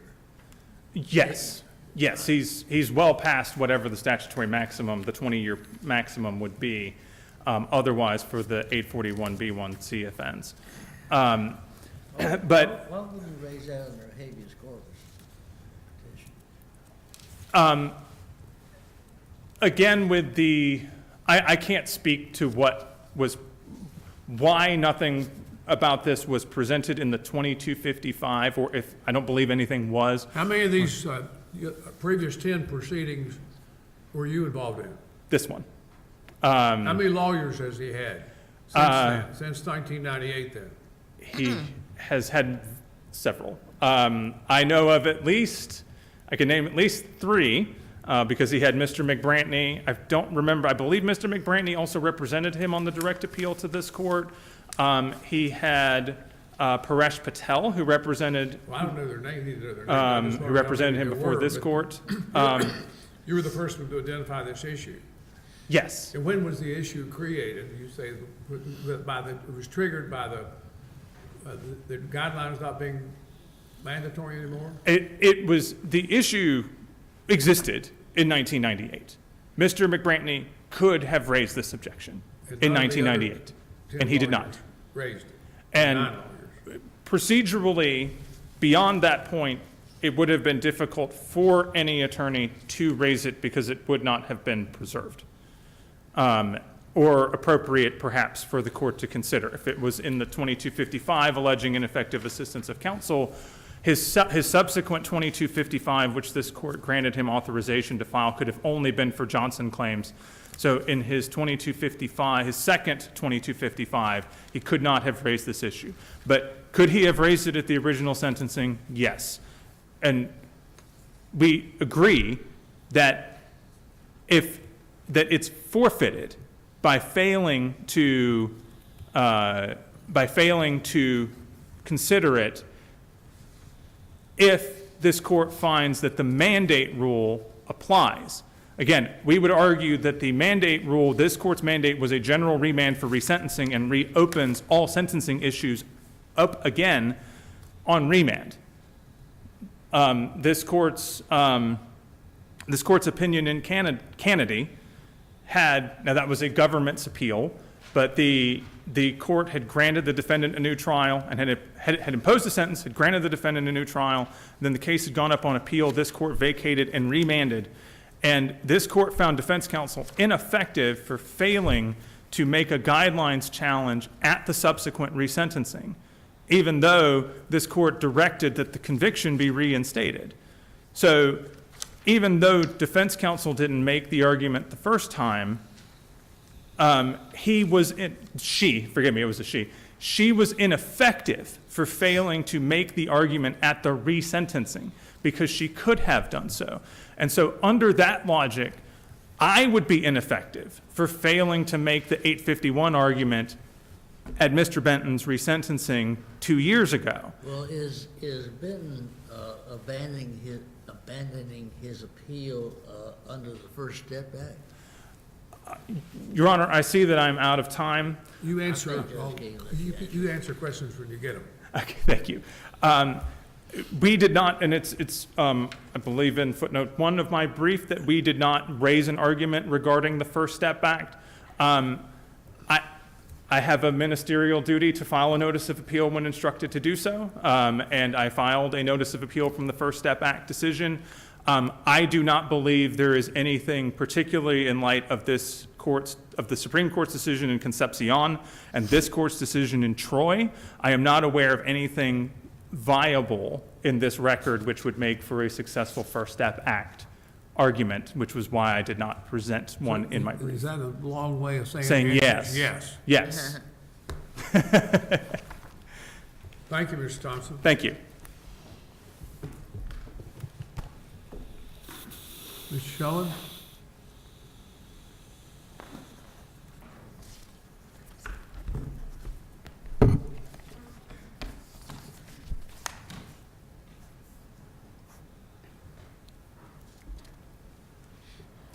May it please the Court, Your Honors. Chris Shane for the United States.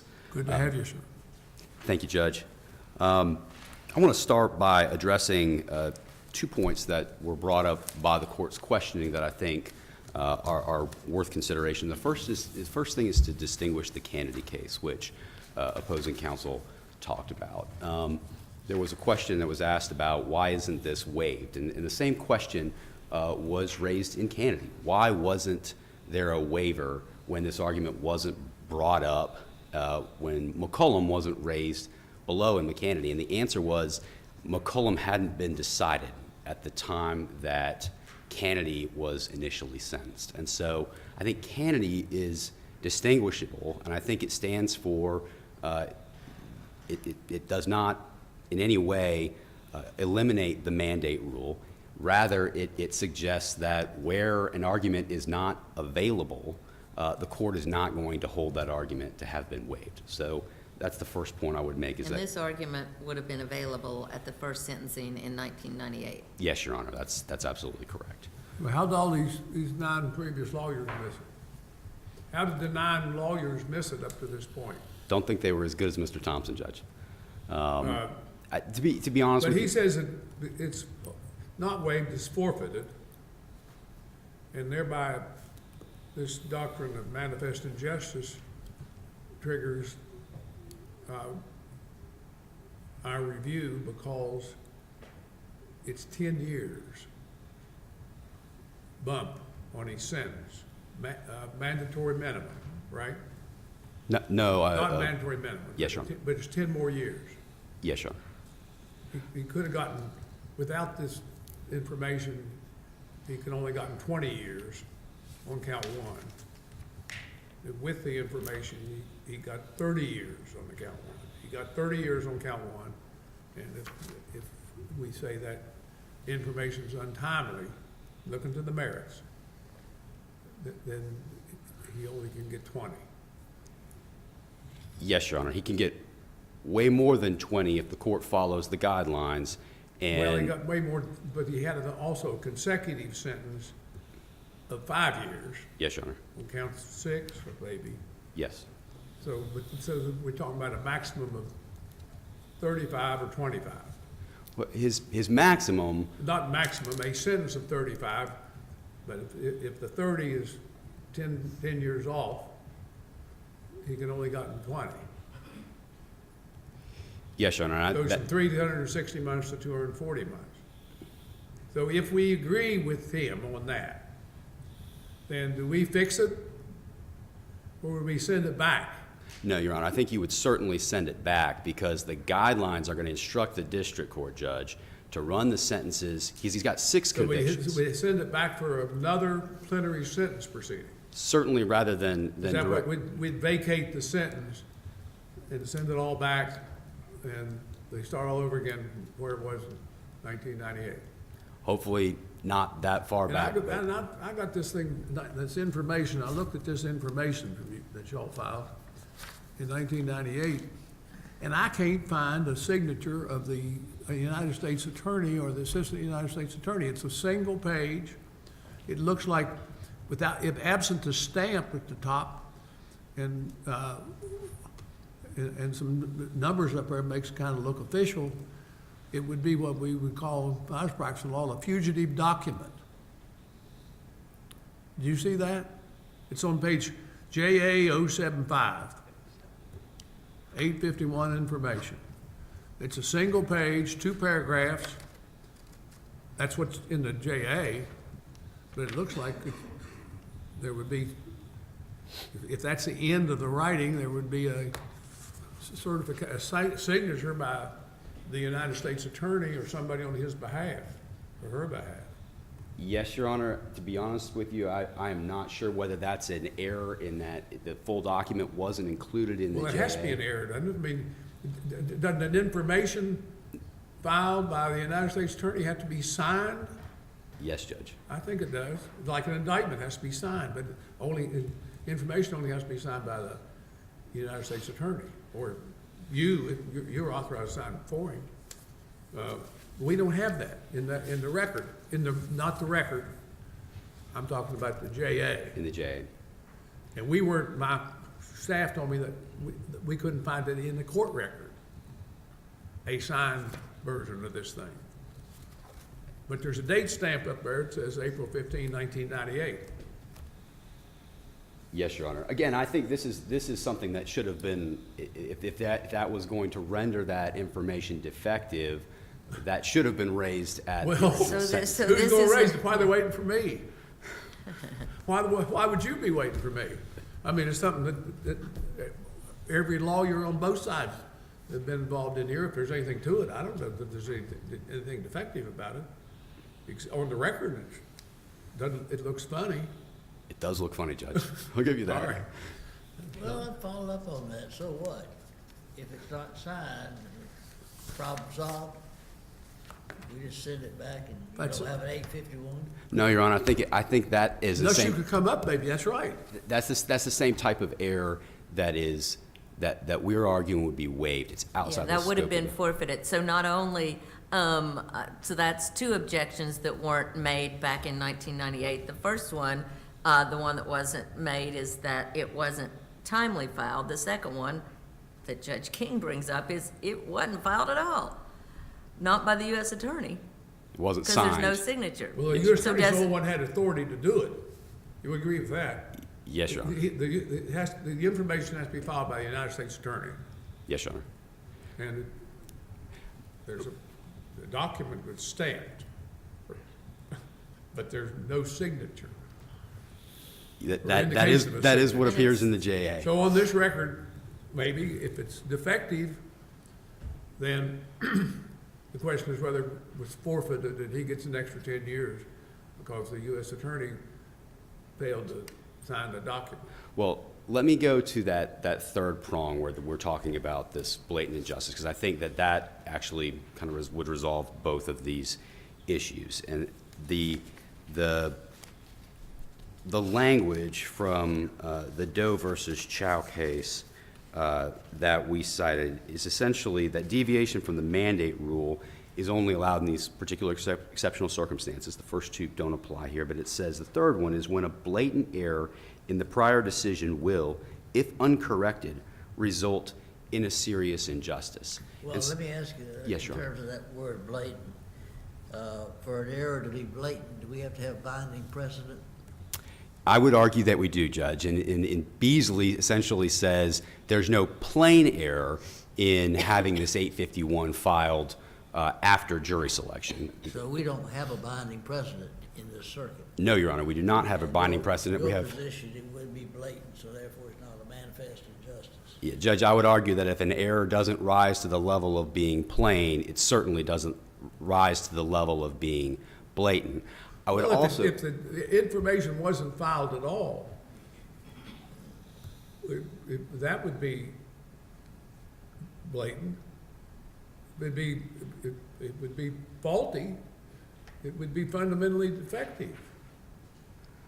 I would agree that the I information mean- needs to be signed. I'm not sure, Your Honor indicated it wasn't in the original court record. I think what I would go back to is. But I'm not saying it'd be different than if it was filed too late, because the statute sets up when it's supposed to be filed. And before trial or before plea.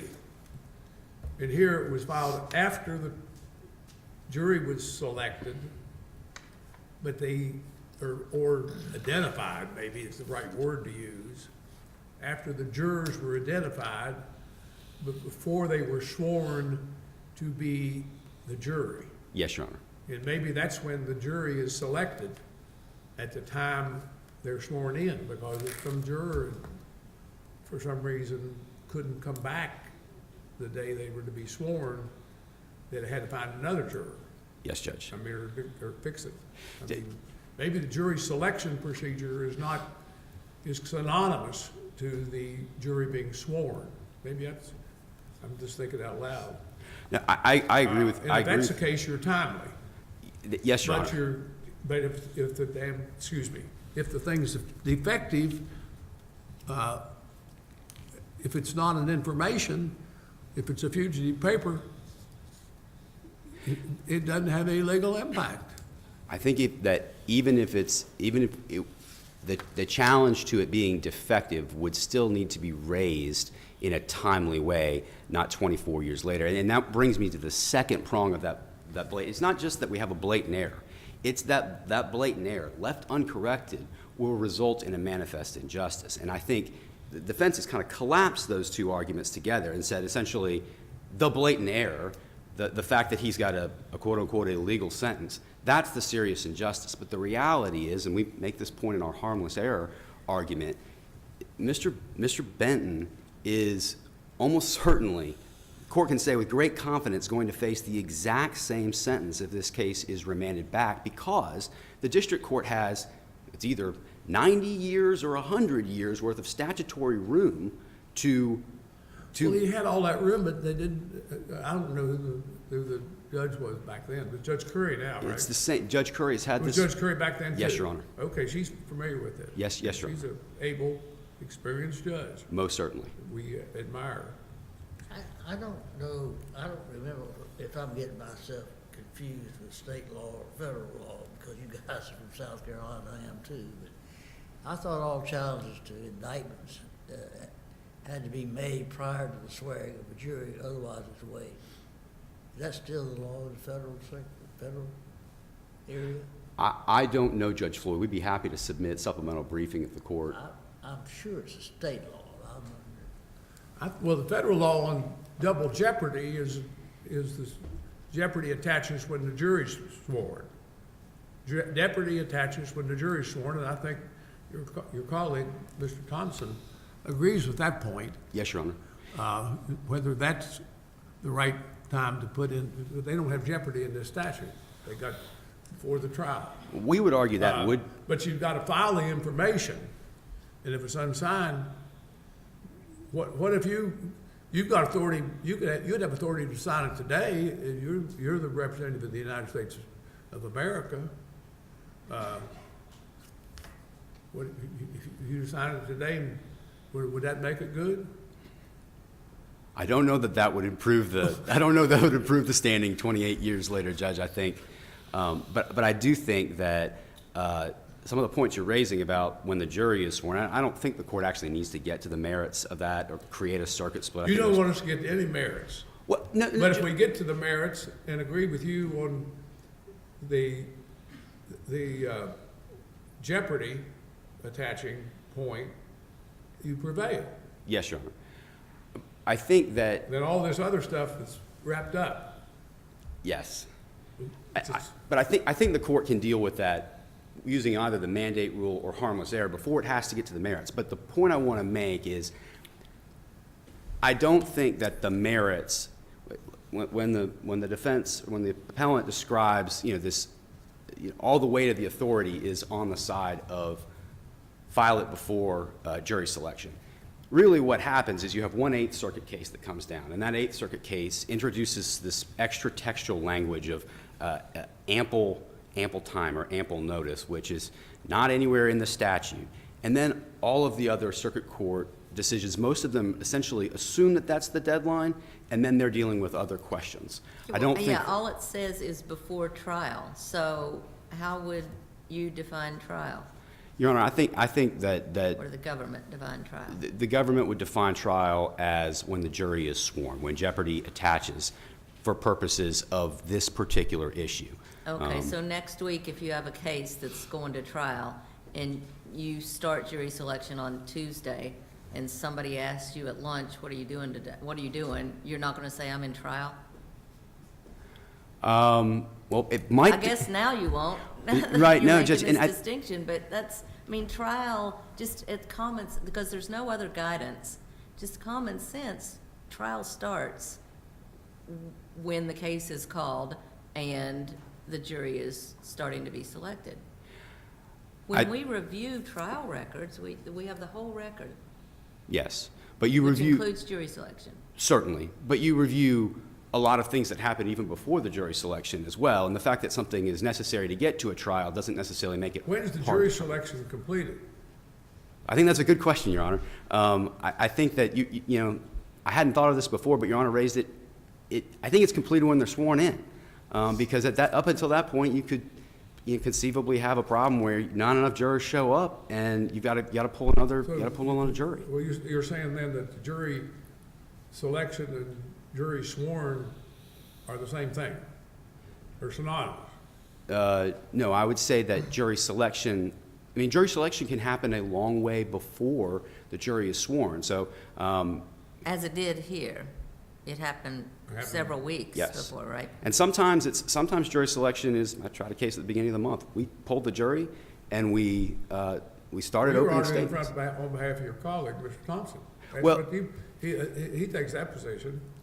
Well, I think my point in that, Judge, is it would be strange for Congress to pick a deadline that turns on an accident of court scheduling. Because sometimes, if we're talking about ample time, We got a case here, and nobody's even talked about it, an unpublished case called Jones. I think it's Jones. And Judge Williams and Judge Michael and Judge Shedd wrote on this. And specifically, as I recall, Judge Shedd took the position that the information had to be filed before trial, and that meant before the jury was sworn. And Judge Michael wrote, I think a separate concurrence or maybe a dissent, and said it has to be filed before jury selection, and that means before the jurors are picked. It doesn't mean when they're sworn. And Judge Williams wrote a separate opinion. I'm not going to recall exactly what, but she gave the ruling, and the whole thing's unpublished. Have you studied on that one? no, Your Honor, I have not I mean, seen those that are- case. These are all three of them terrific judges. Certainly. And they studied on this, and it's a case on this stuff, but it's unpublished, so it's not controlling precedent, but my friend Judge Michael took one position, my friend Judge Shedd took a different position on this timing thing. So I think Judge Michael supports Mr. Thompson's position, and Judge Shedd supports your position, but most of them were only speaking for themselves. Judge Williams was speaking for the three of them on something else, but that, maybe Mr. Thompson knows something more about that, but. Before we get away from, when you run out of time, you got any response to his pro se brief? Your Honor, just in general, I would say that the pro se brief raises a lot of arguments that are just obviously incorrect, arguing that the jury has to make all of the findings of fact, that the court can't make findings of fact for purposes of sentencing, and all of those findings I don't think are, I think it's long-standing law in this circuit that, and in every circuit, that the judge can make findings on the facts at sentencing. In other words, a misreading of a bad decision by the Supreme Court, huh? Your Honor, I think that if there were particular points, we would be willing to offer additional briefing. I did not see anything in that briefing that I think was not, obviously there were points raised, but I didn't see any points that I thought were meritorious. I think Mr. Thompson's focused in on the main issues. I think, Judge, the easiest way to resolve this case is... I'm going to interrupt you. Yes, I Your want to Honor. give you all the sites. U.S. versus Jones, 78 Fed Appendix 844, 4th Circuit 2003, per curiam. 3 opinions, 3 different points of view, but Judge Williams and Judge Shedd came to the result that ended up in the judgment. But that's... And it's also at footnote 3, page 12 of appellant's brief, so you've probably seen it before. Yes, Your Honor.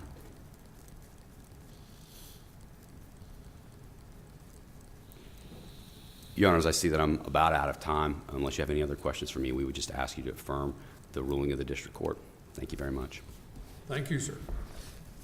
Mr. Thompson?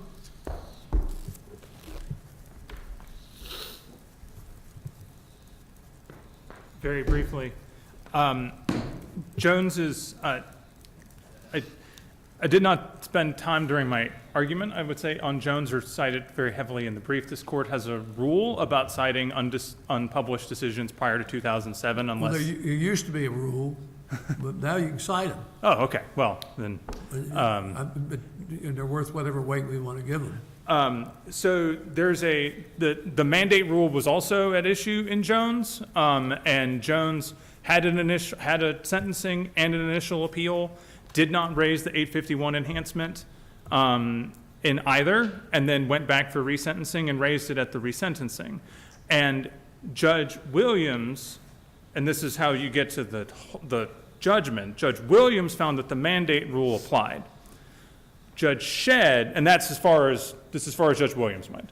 Judge Shedd found that the mandate rule did not apply, but that the 851 enhancement was timely filed. And Judge Michael found that the mandate rule did not apply, and that the 851 enhancement was not timely filed. So on the mandate rule, on facts very similar to this, now not 24 years, but on facts very similar to this, where it could have been raised initially and was not, 2 judges of this court found that the mandate rule did not bar consideration on appeal of the 851 enhancement timing. It was only that because one judge did and one judge found that the 851 was timely, that the judgment was affirmed. So we would obviously argue that Jones supports our position that the mandate rule does not bar consideration of this issue on appeal. But it's not precedent. It's not precedent, it's Because unpublished. but it's informative. Yes, It's whatever weight we want to give it. that is correct. With regard to blatant, whether the blatant error is equivalent to plain error, there are not many cases that I have been able to find that apply the third exception to the mandate rule. United States versus Bell did apply the third exception, and what happened in Bell was the judge had granted the defendant a new trial based on a reading of the statute saying that the defendant did not actually commit the crime, and this court reversed, saying that the statute actually did not have that have that requirement. And there was no discussion, so that there was no precedent when this court made its decision in Bell. This was something the district court had decided upon itself to find. This court did not say the district court erred in finding blatant error absent a decision of this court compelling it to do so. It seems to me the import of that case, even though the defendant was ultimately unsuccessful, is that where the error is blatant from the text of the statute, as we obviously submitted as here, then that is the inquiry for this court, not whether plain error dictated the decision at the time of sentencing, because that would be the first exception. The first exception is when a change in the law has taken place. So when you have a change in the law, that is why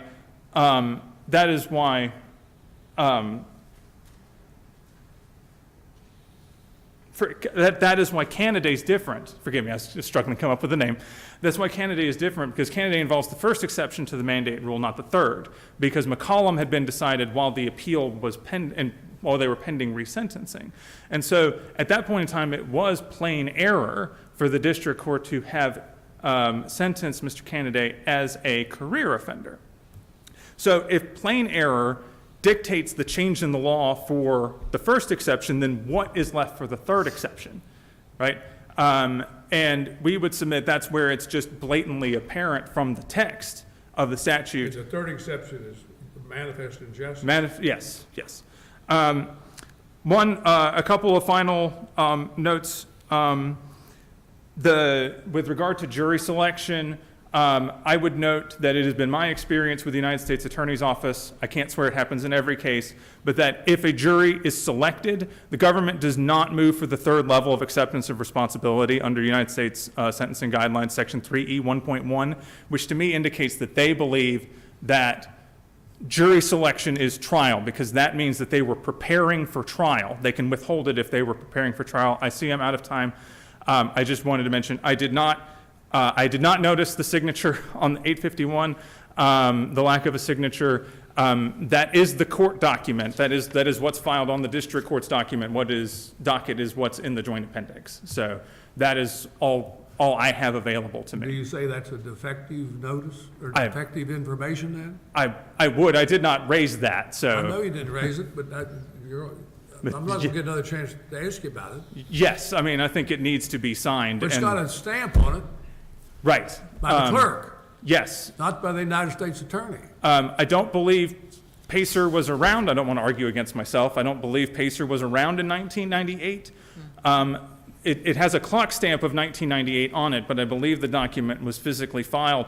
But to me, it would indicate that what happened was after this case was remanded, the clerk inserted the hyperlink for the document that she had in her possession from the physical file, which is just what is reproduced in the joint appendix, which does not have a You signature. kind of lost me on all that, but I'm sure that by now you all have convinced these law students that they don't want anything more to do with the law. I don't know that I've ever met a lawyer who has ever recommended to anybody to go to law school, so. I recommend you go to law school. I've enjoyed my career. So if the court has no further questions, we would ask this court to vacate and remand for resentencing without the 851 enhancement. Thank you, Mr. Thompson. Thank you. We appreciate your work, and you also, Mr. Schoen. We'll come down and greet counsel, and then let counsel, the two of you come up and greet Judge Floyd, and then we'll proceed to the next case.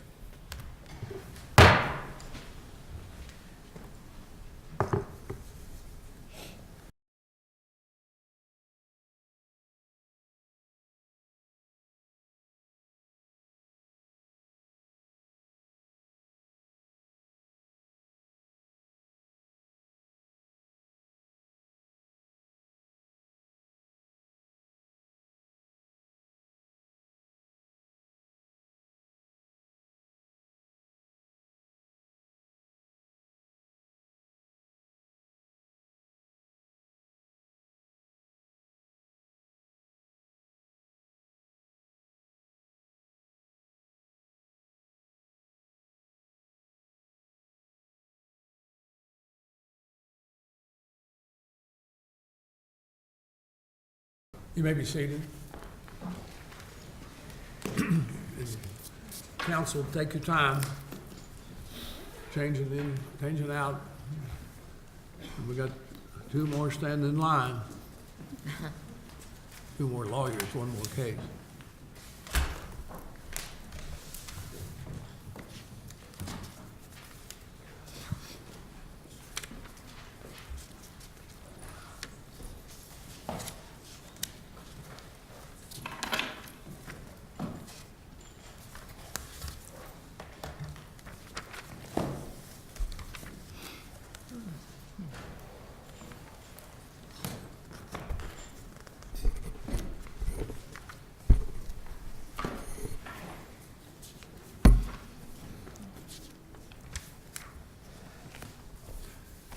Mr. Hatch? Good morning, Your Honor. May Good it to please see the you. court. Ben Hatch on behalf of Advamport Company. Your Honors, the court, my client below brought suit in its home forum for redress for damage done to its vessel in Saudi Arabia against a Saudi port authority, which is part of the government of Saudi Arabia, and against Zamil Offshore Services, which is a corporation within Saudi Arabia, but which is owned by a very prominent family with ties to the royal family and to the government of Saudi Arabia. The district court below overrode that forum choice and directed that the case be dismissed on the grounds of forum nonconvenience. And in so doing, I believe the district court did three things that are unprecedented, and I'm sure my able colleague will correct me if I misspeak on any of these, but I believe both parties agree that we could find no case where a district court had granted forum nonconvenience dismissal in favor of a defaulted defendant. And in this case, the Saudi Port Authority was in default, and nevertheless, Judge Brinkema directed that the case be dismissed against the Saudi Port Authority. My colleague will argue that that doesn't preclude dismissal, but my first point is just both parties, I believe, agree that no court has ever done so, and I don't believe it's appropriate to grant that. We cite an 11th Circuit unpublished case, the Tyco case, but the principle is simply that a defaulted defendant is not entitled to assert procedural motions, and in fact here didn't even attempt to assert a motion to dismiss for forum nonconvenience, and therefore it could not have been granted as to the Saudi Port Authority.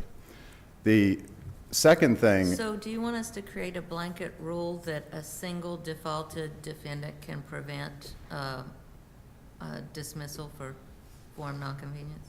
I don't believe the court need create a blanket rule. I do believe it's correct that, number one, that the dismissal at the very minimum as to the Port Authority should be reversed by this court. But Judge Thacker, your point gets to, well, what effect does that have on the defendant, Zamil, that did appear and did move to dismiss for forum nonconvenience? I don't think that the court has to establish a per se rule that never can another defendant assert forum nonconvenience. I think the court can just apply the forum nonconvenience analysis. One of the aspects of that analysis is whether it would result in, whether the forum court can hear all the claims, whether it results in inconvenience to the parties. And so it's certainly relevant to that analysis that here, if defendant Zamil was granted forum nonconvenience dismissal, in our view, the right outcome, that would still result in a defaulted defendant, Saudi Port Authority, proceeding in Alexandria Federal Court. And so you would have a domestic proceeding against a defaulted defendant, you would have a forum proceeding against a non-defaulted defendant, you would be having, similar proceedings arising from the same facts. And there are, we cite the Dirk case, which is out of circuit, but I think it's a general proposition that you typically would try to avoid having claims proceed in different forums. So I do think it's a strong factor against granting forum non for defendant Zamil, but I don't think the court needs to establish a per se rule. Well, Now- I mean, how would you be prejudiced because the Port Authority would still be in default in Saudi Arabia, and you just have one trial as opposed to two? Well, Judge Floyd, I don't agree with that because First of all, one of the key elements and why it matters that a defendant appear and ask for forum non is they have to agree to the jurisdiction of the foreign court to which they're seeking transfer. And that would involve agreeing that there's personal jurisdiction, and it also involves agreeing that, for example, there's no bar of sovereign immunity, which could pertain here. The parties dispute that. I can talk about it. But they would have to, if the Port Authority had shown up and they had moved for forum non, they would have had to also agree that they would not be asserting sovereign immunity in the Saudi courts. They've done none of those things. So I see nothing that precludes them, if we brought this suit in Saudi Arabia, nothing that would preclude them from saying, well, A, we're not defaulted in Saudi Arabia. We appeared here in Saudi Arabia. There's no evidence in this record that Saudi Arabia would recognize a default here in the United States. And ultimately, Judge Brinkema overruled the default that the clerk had entered and granted dismissal on the suit. So I would presume they would feel free to argue that they're not defaulted in Saudi Arabia, and they may also feel free to assert sovereign immunity. They've made none of the record that a appearing defendant would need to make to say that they could be sued in Saudi Arabia. So these are all reasons why you should not grant forum nonconvenience to a defaulted defendant, point one. Point two is, getting back to my list of unprecedented items, Judge Brinkema, in sending the case to Saudi Arabia, recognized that there was a dispute between the experts each side had proffered in this case about whether the case could be tried in one court in Saudi Arabia as to both defendants or whether it would have to be split. And to, I believe, avoid that factual dispute or expert dispute, she said, well, it doesn't even matter that the case, if the case has to go in front of two courts in Saudi Arabia. We don't have any cases that say that can't be done. But the flip side of that coin is I don't believe there's any cases that have ever done that. That is, granted forum nonconvenience dismissal, sending a plaintiff outside their home forum to a foreign jurisdiction where they then had to split their case. And What would be the problem with that, given that the two courts are specialized? well, I think the problem with that, just like we would have here in the United States, obviously we try to avoid having parallel proceedings on the same set of facts against common defendants. You're having to mount the investment of doing two cases. Would the two courts be deciding separate issues? To some degree, to the extent that the defendants may assert different defenses. None of that, to be clear, Judge Thacker, I believe, is in the record about how. What are the two courts in Saudi Arabia? The two courts are the Board of Grievances, and which would What's hand. that comparable to here? Can you make it? It's as I understand it, and from the expert testimony, it's the court that would hear claims against the government and government entities. Now, they may hear other claims, but here, the Port Authority would have to go before that Board of Grievances court. Okay. Our claim against defendant Zamil would have to go to the Commerce Court, which, in my view, was more like a general commercial litigation analog here. Circuit Court, Virginia. In Virginia, yes, Your Honor, yeah. And So if you want to sue the sovereign, you got to go to a special court. you have to go to special court. They make an argument that it's possible that the sovereign court, the Board of Grievances, could decide to essentially adopt, or bring in Zamil into that case. But number one, there was no discovery granted on that point, and Judge Brinkema didn't rely on it. And at the end of the day, it's a discretionary decision that would be in the future. So as the record stands, our case would have to proceed in front of two different courts in a foreign jurisdiction. And again, I think that's unprecedented that any court has required that. The third item that I'll grant you is more fact-specific to our case, so maybe it's not surprising that there's no other cases like it, but that I believe is unprecedented is that my client did previously sue in Saudi Arabia the defendant Zamil, not the Port Authority, but defendant Zamil, for issues of fire related to this same ship. So we have sued over there. And we put into our complaint detailed allegations why, in our view, that process was a not appropriate judicial process. Influence on witnesses, changed testimony, witnesses unwilling to testify, and court irregularities. Now, you could chalk that up to the litigant that lost, perhaps, but on this record, They are the unrefuted allegations of what happened in that prior litigation. And so Judge Brinkema, I think in her decision said, well, you're making a generalized indictment on the Saudi court authority. And respectfully, I disagree with that. Our evidence about why Saudi Arabia was not an appropriate forum was broad and deep. So we had an expert witness who issued An expert witness, you said there were two expert witnesses. Yes, Your Honor, we had one What was their expertise supposed to be? in the area of Saudi law and court process. On the court process in Saudi Arabia? Yes, Your Honor. Both of them on the same subject then? Yes, Your Honor. And they're both your experts? No, Your Honor, we had one and defendant They had Zamil had one. Okay. Yes, Your Honor. Two And they- opposing And they, of course, positions. Correct. they were contradicting one another? Yes, Your Honor. There was some areas they agreed, but on important areas they disagreed, Your Honor. And Ships in the night. that's an issue. I mean, at the very least, I believe discovery should have been granted before these decisions were made, at the very least, because you had conflicting expert testimony. You had our But the district court also pointed out that even though Zamil had requested hundreds of thousands of dollars more, it was only awarded $40,000 in the Saudi court. So all the complaints about that court system by your client, I mean, it seemed to be not an unfair result for your client. Well, if I could on that, Your Honor. So we sued Zamil in the Saudi court, and in our view, they created the fire that destroyed our ship. We were seeking damages. They, effectively counterclaimed and said, we want our port fees, et cetera, for your ship being here, which is, ironic because it was the fire that kept the ship there. And so all of our claims were denied, and that's So our. it was their counterclaim. It was their counterclaim. So the only thing that is the credit to that in terms of the fairness is that they didn't get every dollar they asked for. Now, it is. And you got nothing. We got nothing.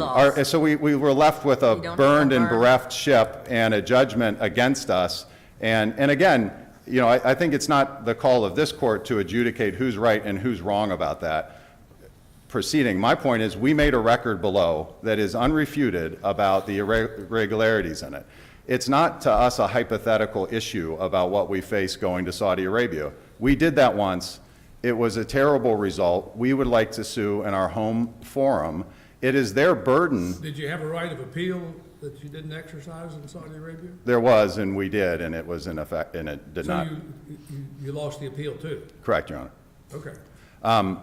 And this suit is for subsequent damages, so we're not trying to get a second bite at that apple. It's the background as to why, it's not hypothetical. It's their burden to show the Saudi courts would be adequate and available and fair arbiters of this case.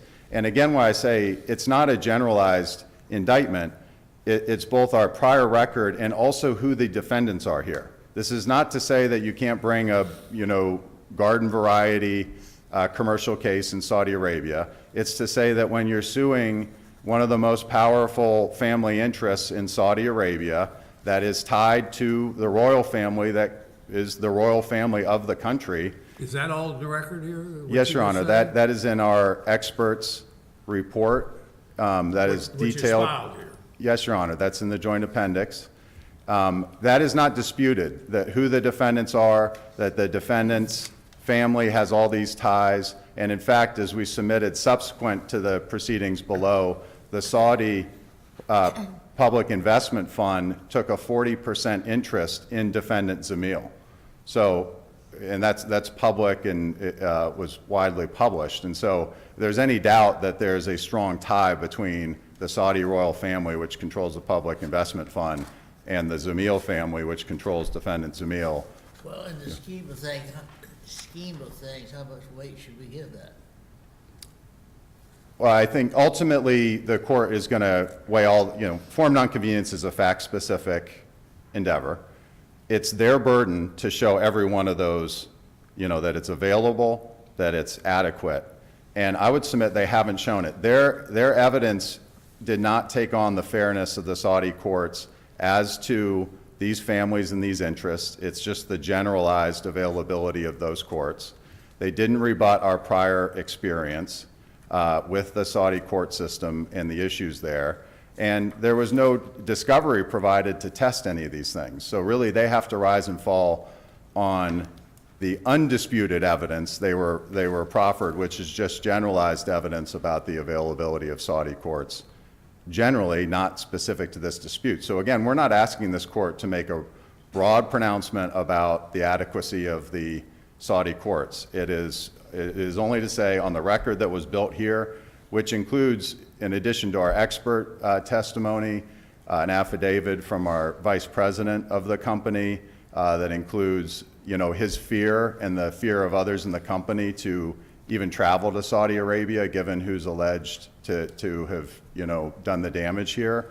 So there's record evidence here that I think is amply warrants overturning the district court in favor of the plaintiff's forum choice.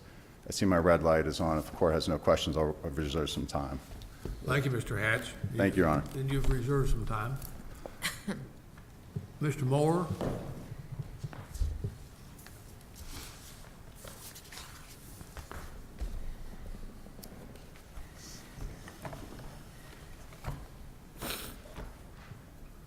Good morning, and may it please the court. Rich Moore from Williams & Connolly on behalf of Zommel Offshore Services Company. Your Honor, the district court did not err and certainly did not abuse its discretion when it decided to dismiss this case based on forum nonconvenience, because the case clearly belongs in Saudi Arabia. That's where the dispute is centered. In what court in Saudi Arabia? There are two potential courts. There's the Board of Grievances and there's the Saudi Commercial Court. The Board of Grievances has discretion to hear the claims against both defendants. So they can, in fact, be heard by the Board of Grievances in a single court in Saudi Arabia if the Board of Grievances exercises its discretion to do so. Wait, But so it sounds like we still don't really know what court or courts it would be heard in Saudi Arabia. Doesn't that have to be part of the equation at this stage when the motion is ruled on? That's correct, Your Honor. We do know which court or courts. Those are two courts specifically, the Board of Grievances and the Saudi Commercial Court. And that's what we have to. We don't agree that they must be split. It's possible that Possibly they may. be Okay, split. so we're back to we don't really know what court. Well, the reason We just know the country. Is that all that's required? No, that's not correct, Your Honor. There are cases. It is not enough to say that the claim can be heard in the courts of a country.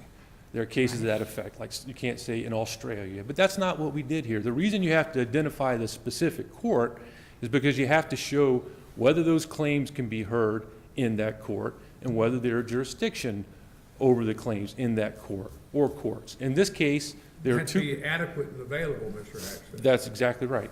And they are adequate, they are available, and they are adequate, and the convenience factors plainly favor those The courts. two courts. Exactly. two Well, no, courts. Your Honor, I don't agree. There are two potential courts. Again, two potential courts. The Board of Grievances plainly has jurisdiction over the Saudi Ports Authority because it's a government entity. The Saudi Commercial Court has jurisdiction over my client, Zommel, because it's not a governmental entity. So there is jurisdiction So in. would it be heard in both those courts or one of those courts? It could be heard in one court if, it's within the discretion of the Board of Grievances, so I can't say whether it's going to exercise That's the that. grievance court. That's right. We But- call that the grievance court. That could hear it all. That's right, it has But- discretion, But it have the discretion to hear it all. correct. So I can't say whether it's going to exercise that discretion, But but it the other does, court wouldn't have the discretion to do it all. that's right. But And the grievance court's the one that's tied to the government. the grievance court hears claims against the Saudi government. It has discretion to bring in a claim, in this case against a private party, if it relates to the case. Now, And whether, what about Mr. Hatch talked about the lack of discovery. the court denied discovery, but there's no discovery. So does that mean that we take Mr. Hatch's complaint as true? The allegations, factual allegations is true? On certain How do you issues, Your get rid Honor. of that? Well, because the allegations, first of all, the allegations that the court, that they've talked about with regard to the first case, those allegations, they're just allegations, right? There's no evidence. in the record that all these nefarious things they say our client did. It's just in the complaint. So let's just take it for what they are, the allegations. Number two, they're not relevant to this case.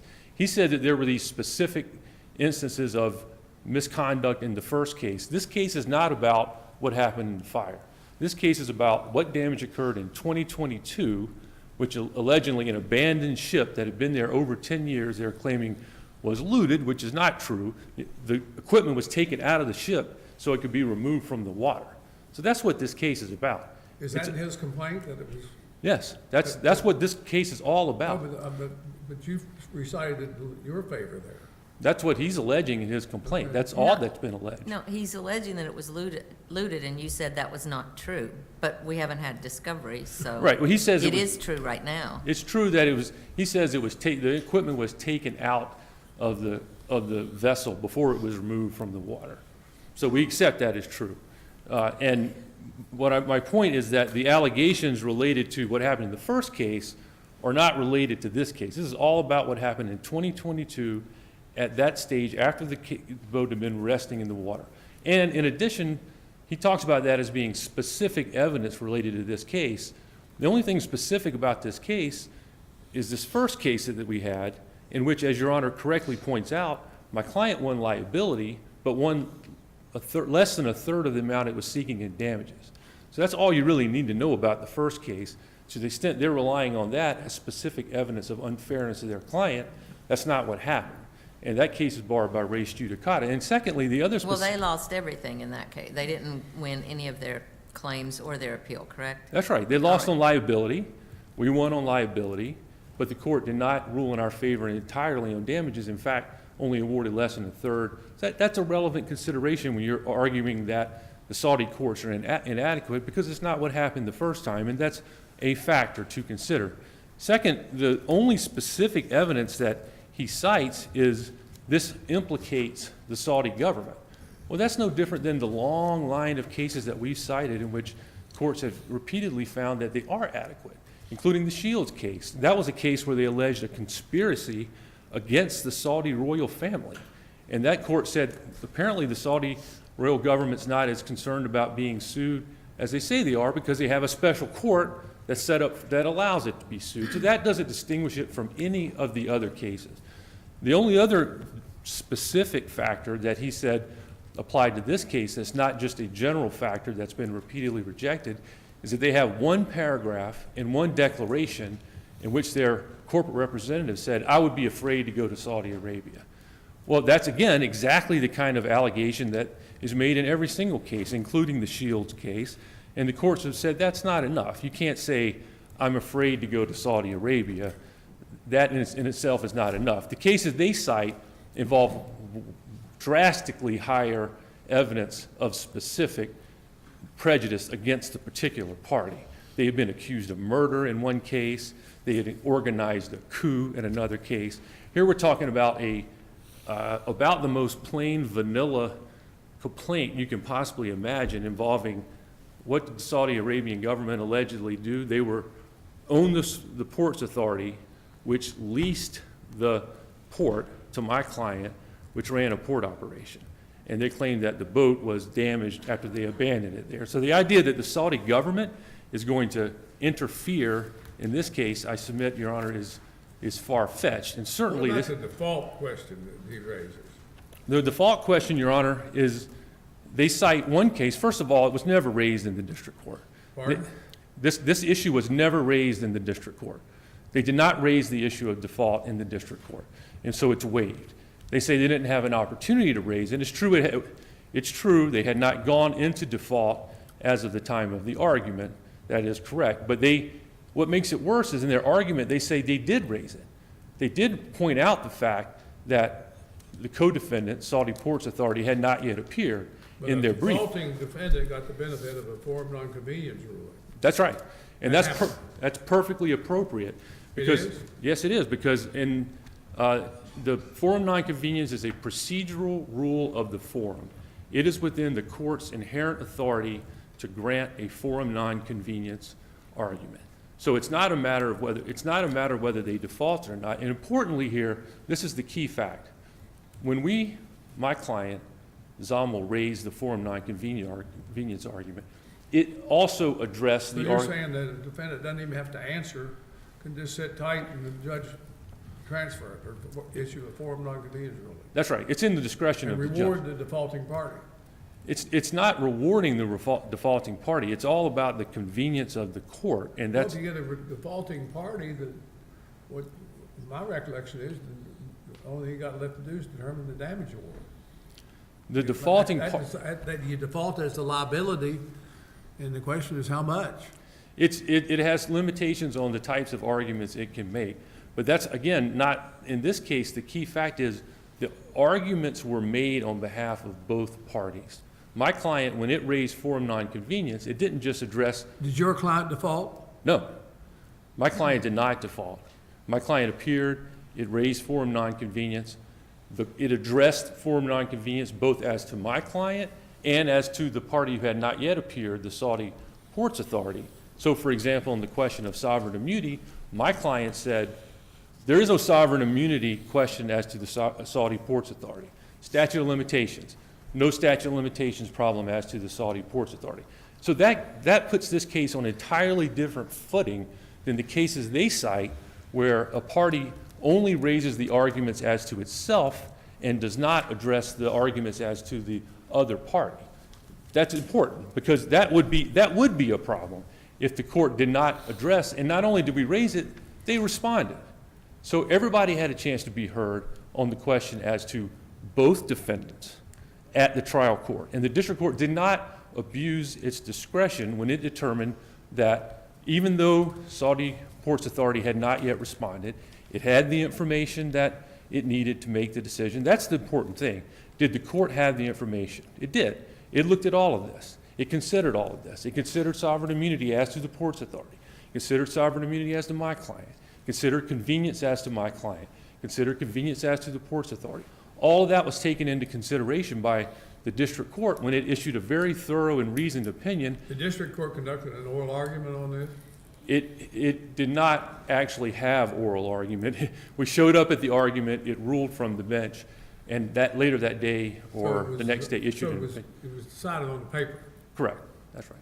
And so, but the court, it issued a thorough opinion, went through all of these factors, including, again, as to the non-defaulting party. So the case that they rely on, the Tyco case, the unpublished case out of the 11th Circuit, that's just a different case. That just talks about what the defaulting party can and can't do. It doesn't address the question here, which is what happens when one defendant makes the argument on behalf of both defendants. So, and again, when the forum nonconvenience is all about the convenience of the court. It's within the court's authority to decide whether this case, which has no connection whatsoever to Virginia, other than the fact that that is where Advan Fort is headquartered.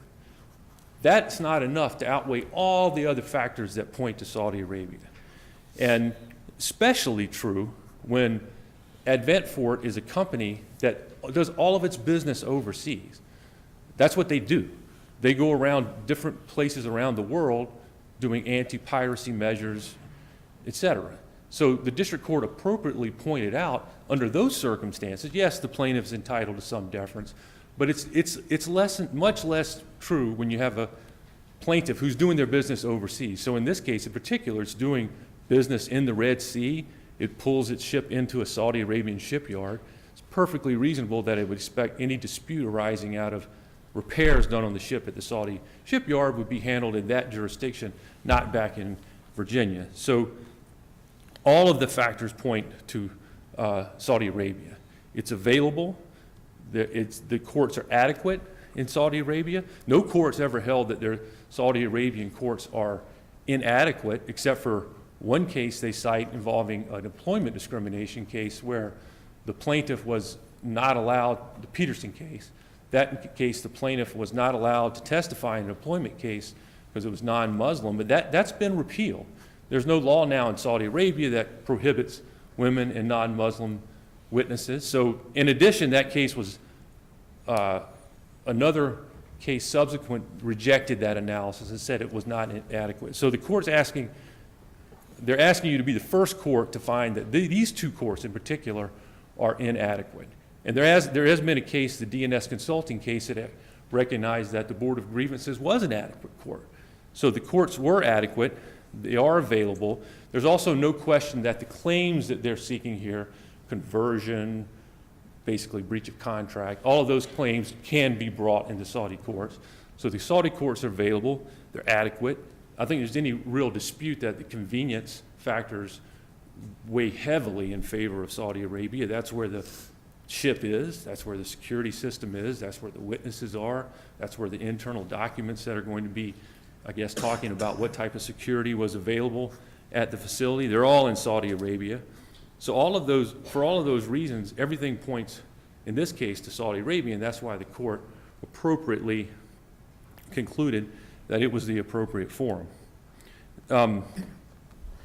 The other question, Your Honor, with regard to the default issue is that courts also do, in fact, in 1404 cases, when there's a defaulting defendant, we've cited cases where they do, in fact, transfer cases under 1404. I forgot to mention that earlier. So there are cases, it's unprecedented, he says, under forum nonconvenience, but under a very, very close cousin, which is the 1404 transfer statute, there's a case right on point, with the Costa case, which says that you can do that. And in addition to that also, there's lots of cases that say defaulting defendants can benefit from a merits defense brought by a non-defaulting defendant. Goes all the way back to the 1800s. The Supreme Court has said that would be absurd to say that one defendant doesn't get to take advantage of a defense offered by a non-defaulting defendant if it's offered. And I would say also it would lead to a really bizarre result here where the district court has gone through all the factors, made its determination, this is the most convenient court, and somehow you would allow one party to, in sort of a procedural gotcha moment here, that would encourage gamesmanship, and it would sort of undermine the whole purpose of the forum nonconvenience. In regard to discovery, Your Honor, I will point out also that the whole purpose of the forum nonconvenience analysis is that you don't have to have discovery in the forum jurisdiction. I mean, that's the whole point of this, is that you want to have, this needs to be transferred to another court and not be heard here in Virginia. So the courts, although the court can order discovery on forum nonconvenience, it's disfavored for that reason. It's a threshold determination. It's frequently decided on declarations and affidavits. And so, and there's no real, they haven't really identified any kind of discovery that would make any difference here. I mean, they want to have discovery on what happened in the first case primarily, which, as I said, is irrelevant. And then the only other thing they talked about is like how many people speak English, and I don't think that's really a valid basis for opening up discovery in this case. So they haven't identified any real discovery that would make any difference under the court's analysis. So the court appropriately, in its discretion, denied their motion. This was raised in the trial court. And importantly, this is abuse of discretion. And an experienced trial judge, Judge Brinkema, made that decision that she didn't need any discovery to decide this. And I think, and that should be affirmed.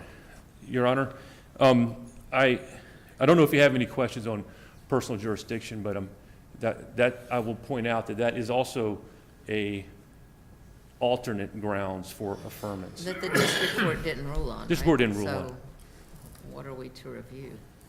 Nothing to review. I'm just saying pretty Right. clearly no jurisdiction here. We're talking, there are two cases, Consulting Engineers and Ellicott, which are this court's cases, which are very much right on point on personal jurisdiction. And they've held, even in case where you have a contract that was performed entirely overseas, and it's like we have here, a one-off contract, even when the defendant reaches into the forum state to initiate contact, which is not what happened here, that was not enough. So importantly, in this case, my client didn't do anything to reach into Virginia. They alleged they saw a website, they saw an advertisement in a national publication. So you don't need to reach personal jurisdiction, but there's no personal jurisdiction over my client. So for those reasons, Your Honor, we believe that the district court did not abuse its discretion, and Your Honor should affirm this decision. Thank you very much, Mr. Brown. Mr. Moore, I'm sorry. Good to have you. Mr. Hatch? Thank you, Your Honors. Just a few points for you. First of all, my excellent co-counsel did not disagree with me on any of the three unprecedented natures of the decision below, so I'll just point that out. He did say, well, it is true, never has this been done in forum nonconvenience, but with the defaulting issue, it's sometimes done, he says, a close cousin of 1404. As you all know, 1404 is for domestic transfers. You do not have issues in 1404 about whether the receiving court is a adequate. What about opposing counsel's point that appellant doesn't have any connection to, that there's no connection to Virginia other than the headquarters there, and that all the business is done overseas? So it's our home forum. Our headquarters is here. We, in our affidavit from our vice president, said we have witnesses here. Judge Brinkema said that's just a bald assertion. We asked for discovery mutually on this, so I'm happy to supply, more information if we would get the discovery on that. But we conducted our business from here in Virginia. Obviously, the ship was in the port of Saudi Arabia. There's no dispute about that. But we would have witnesses here in the United States, including in Virginia. And Virginia has an interest in preserving the rights of its citizens vis-a-vis foreign acts of tort. So, 1404 is nothing like this, because you don't have to show up as a defendant in 1404 and say, I won't assert sovereign immunity or things like that. It's just not pertinent. Second of all, there was this point about whether, he started with whether it go in one court or two. I would just direct the court on 371 of the joint appendix. This is where Judge Brinkema said the experts disagree about whether this could go in one court or two. Assuming it's going to two courts in Saudi Arabia, but you don't have any cases, Mr. Hatch, that says that can't happen. So I'm fine, I'm going to send it over on the presumption it's going into two courts.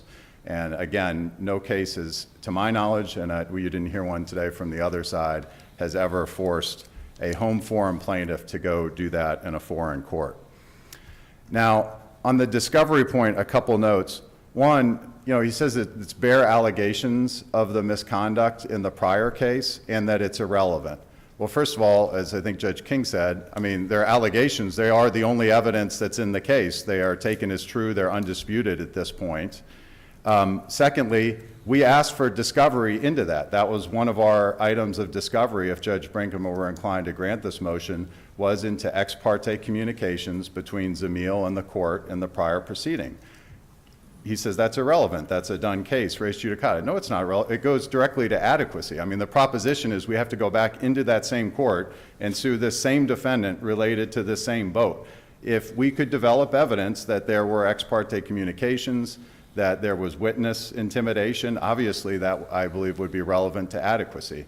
I don't ultimately think discovery is necessary because it's their burden and they haven't shown it. But my point being, you certainly can't grant it, in my view, without allowing discovery into these items on the record that exists today. Another example on the discovery front, he just told you that the documents are located in Saudi Arabia. Well, what's the record undisputed evidence of that?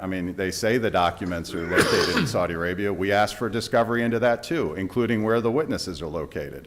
We didn't get it. So you basically have a bare assertion that there are documents located in Saudi Arabia. Well, we have documents located here in the United States. The court has no way to evaluate the relevance of those documents, what language they're in, and I think that is another area where respectfully Judge Brinkema erred, because she seemed to assume that there was this great weight of evidence and documents in Saudi Arabia that's just not supported by the record. On the issue of default, very quickly, the default didn't occur until the briefing was done. I moved for the default prior to the argument on their motion. We said in our briefing, at a minimum, the Port Authority would have to show up and move to dismiss to obtain its own forum nonconvenience dismissal. That's what we said in our briefing. They never did it. We moved for default, secured default the same day as the argument, Judge Brinkema, and I agree, we showed up and Judge Brinkema gave us the ruling, she recognized that the other defendant was in default. So there was nothing to point out to her. She recognized that, and she was not concerned with that fact in her ruling. So it was before her, and we preserved it in every way you can possibly preserve. They never even moved because they never appeared, so I don't think we could waive something when they didn't move and ask for it themselves. Just finally, one last point. I do think that case law, and Judge Thacker, I think you were on the panel in the Di Federico case. These cases are highly fact-specific, as many courts have noted, but that was a case that talked in great detail about the importance of a citizen plaintiff's home forum choice. And Judge Brinkema relied on a line in that case where the court said, we're not considering here to what extent that deference is due to a corporation that does business overseas. We're not considering it. The court did not rule that there is less deference due. And the two out-of-circuit cases the court referenced in saying we're not considering this is an Eighth Circuit case, the Reinwald case, that itself did not consider the issue. It had a natural U.S. citizen, and it just said the Ninth Circuit has recognized that there may be less deference due to corporations. So Judge Brinkema took that into her opinion and said there is not deference due to the plaintiff's forum choice. This court has never said that, and respectfully, I think on this record, the deference due to the forum choice is really compelling here, and ask this court to reverse the decision below. Thank you. Thank you very much, Mr. Hatch. Judge Thacker and I'll come down and greet counsel, and then counsel will come up and greet Judge Floyd, and then Judge Floyd, Judge Thacker, and I are going to step out for about 5 minutes, and then we'll come back in and talk to the students. That's the plan. This honorable court stands adjourned until tomorrow morning. God save the United States and this honorable court.